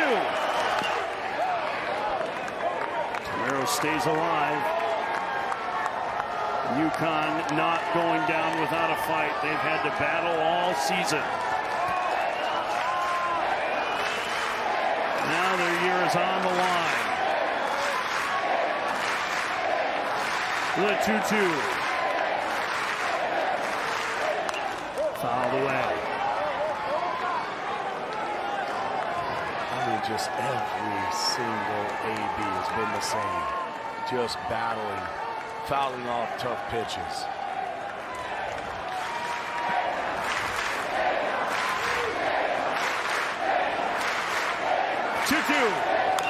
Tap foul again. Boy, Tamero putting together a heck of a 2-strike at bat. We've seen it all game. Jamie Arnold was on the mound, and they just absolutely fought every pitch.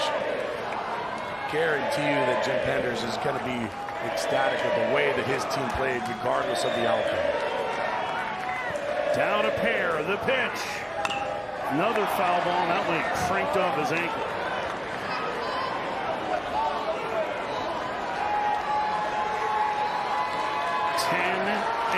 Florida State, bottom of the 12th. Tamero needs a little extra time here before the 9th pitch of this at bat.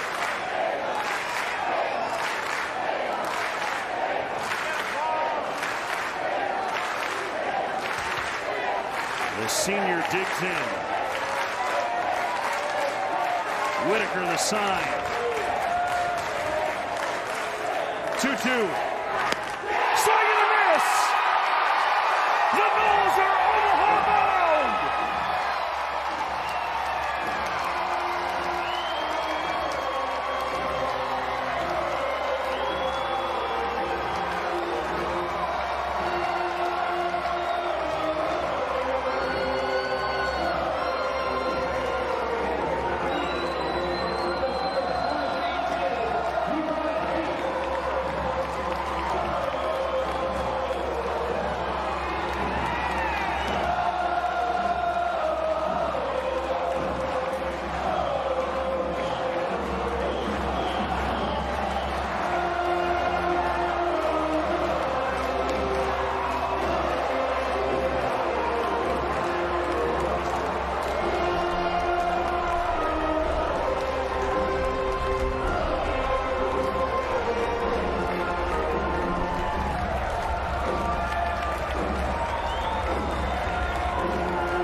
34th time in school history, Florida State is going to the Men's College World Series, seeking their elusive first national championship. There's nothing better than this moment right now as a player with your team. It is something in the beginning of the year. You get together as a group. There is one goal. It's to get to Omaha. After last season, not even making it to the ACC tournament, to have the turnaround, to come back, play the way that they played, being here, knowing that you accomplished that goal of getting to the College World Series is something that you will have forever. Congratulations to FSU on this moment. 44 consecutive regional appearances snapped last year. Mike Martin, the legendary coach, passing away this winter. Link Jarrett, the heir to so much of what 11 taught in just his second season back in Tallahassee, leads Florida State back to the Men's College World Series. An incredible performance.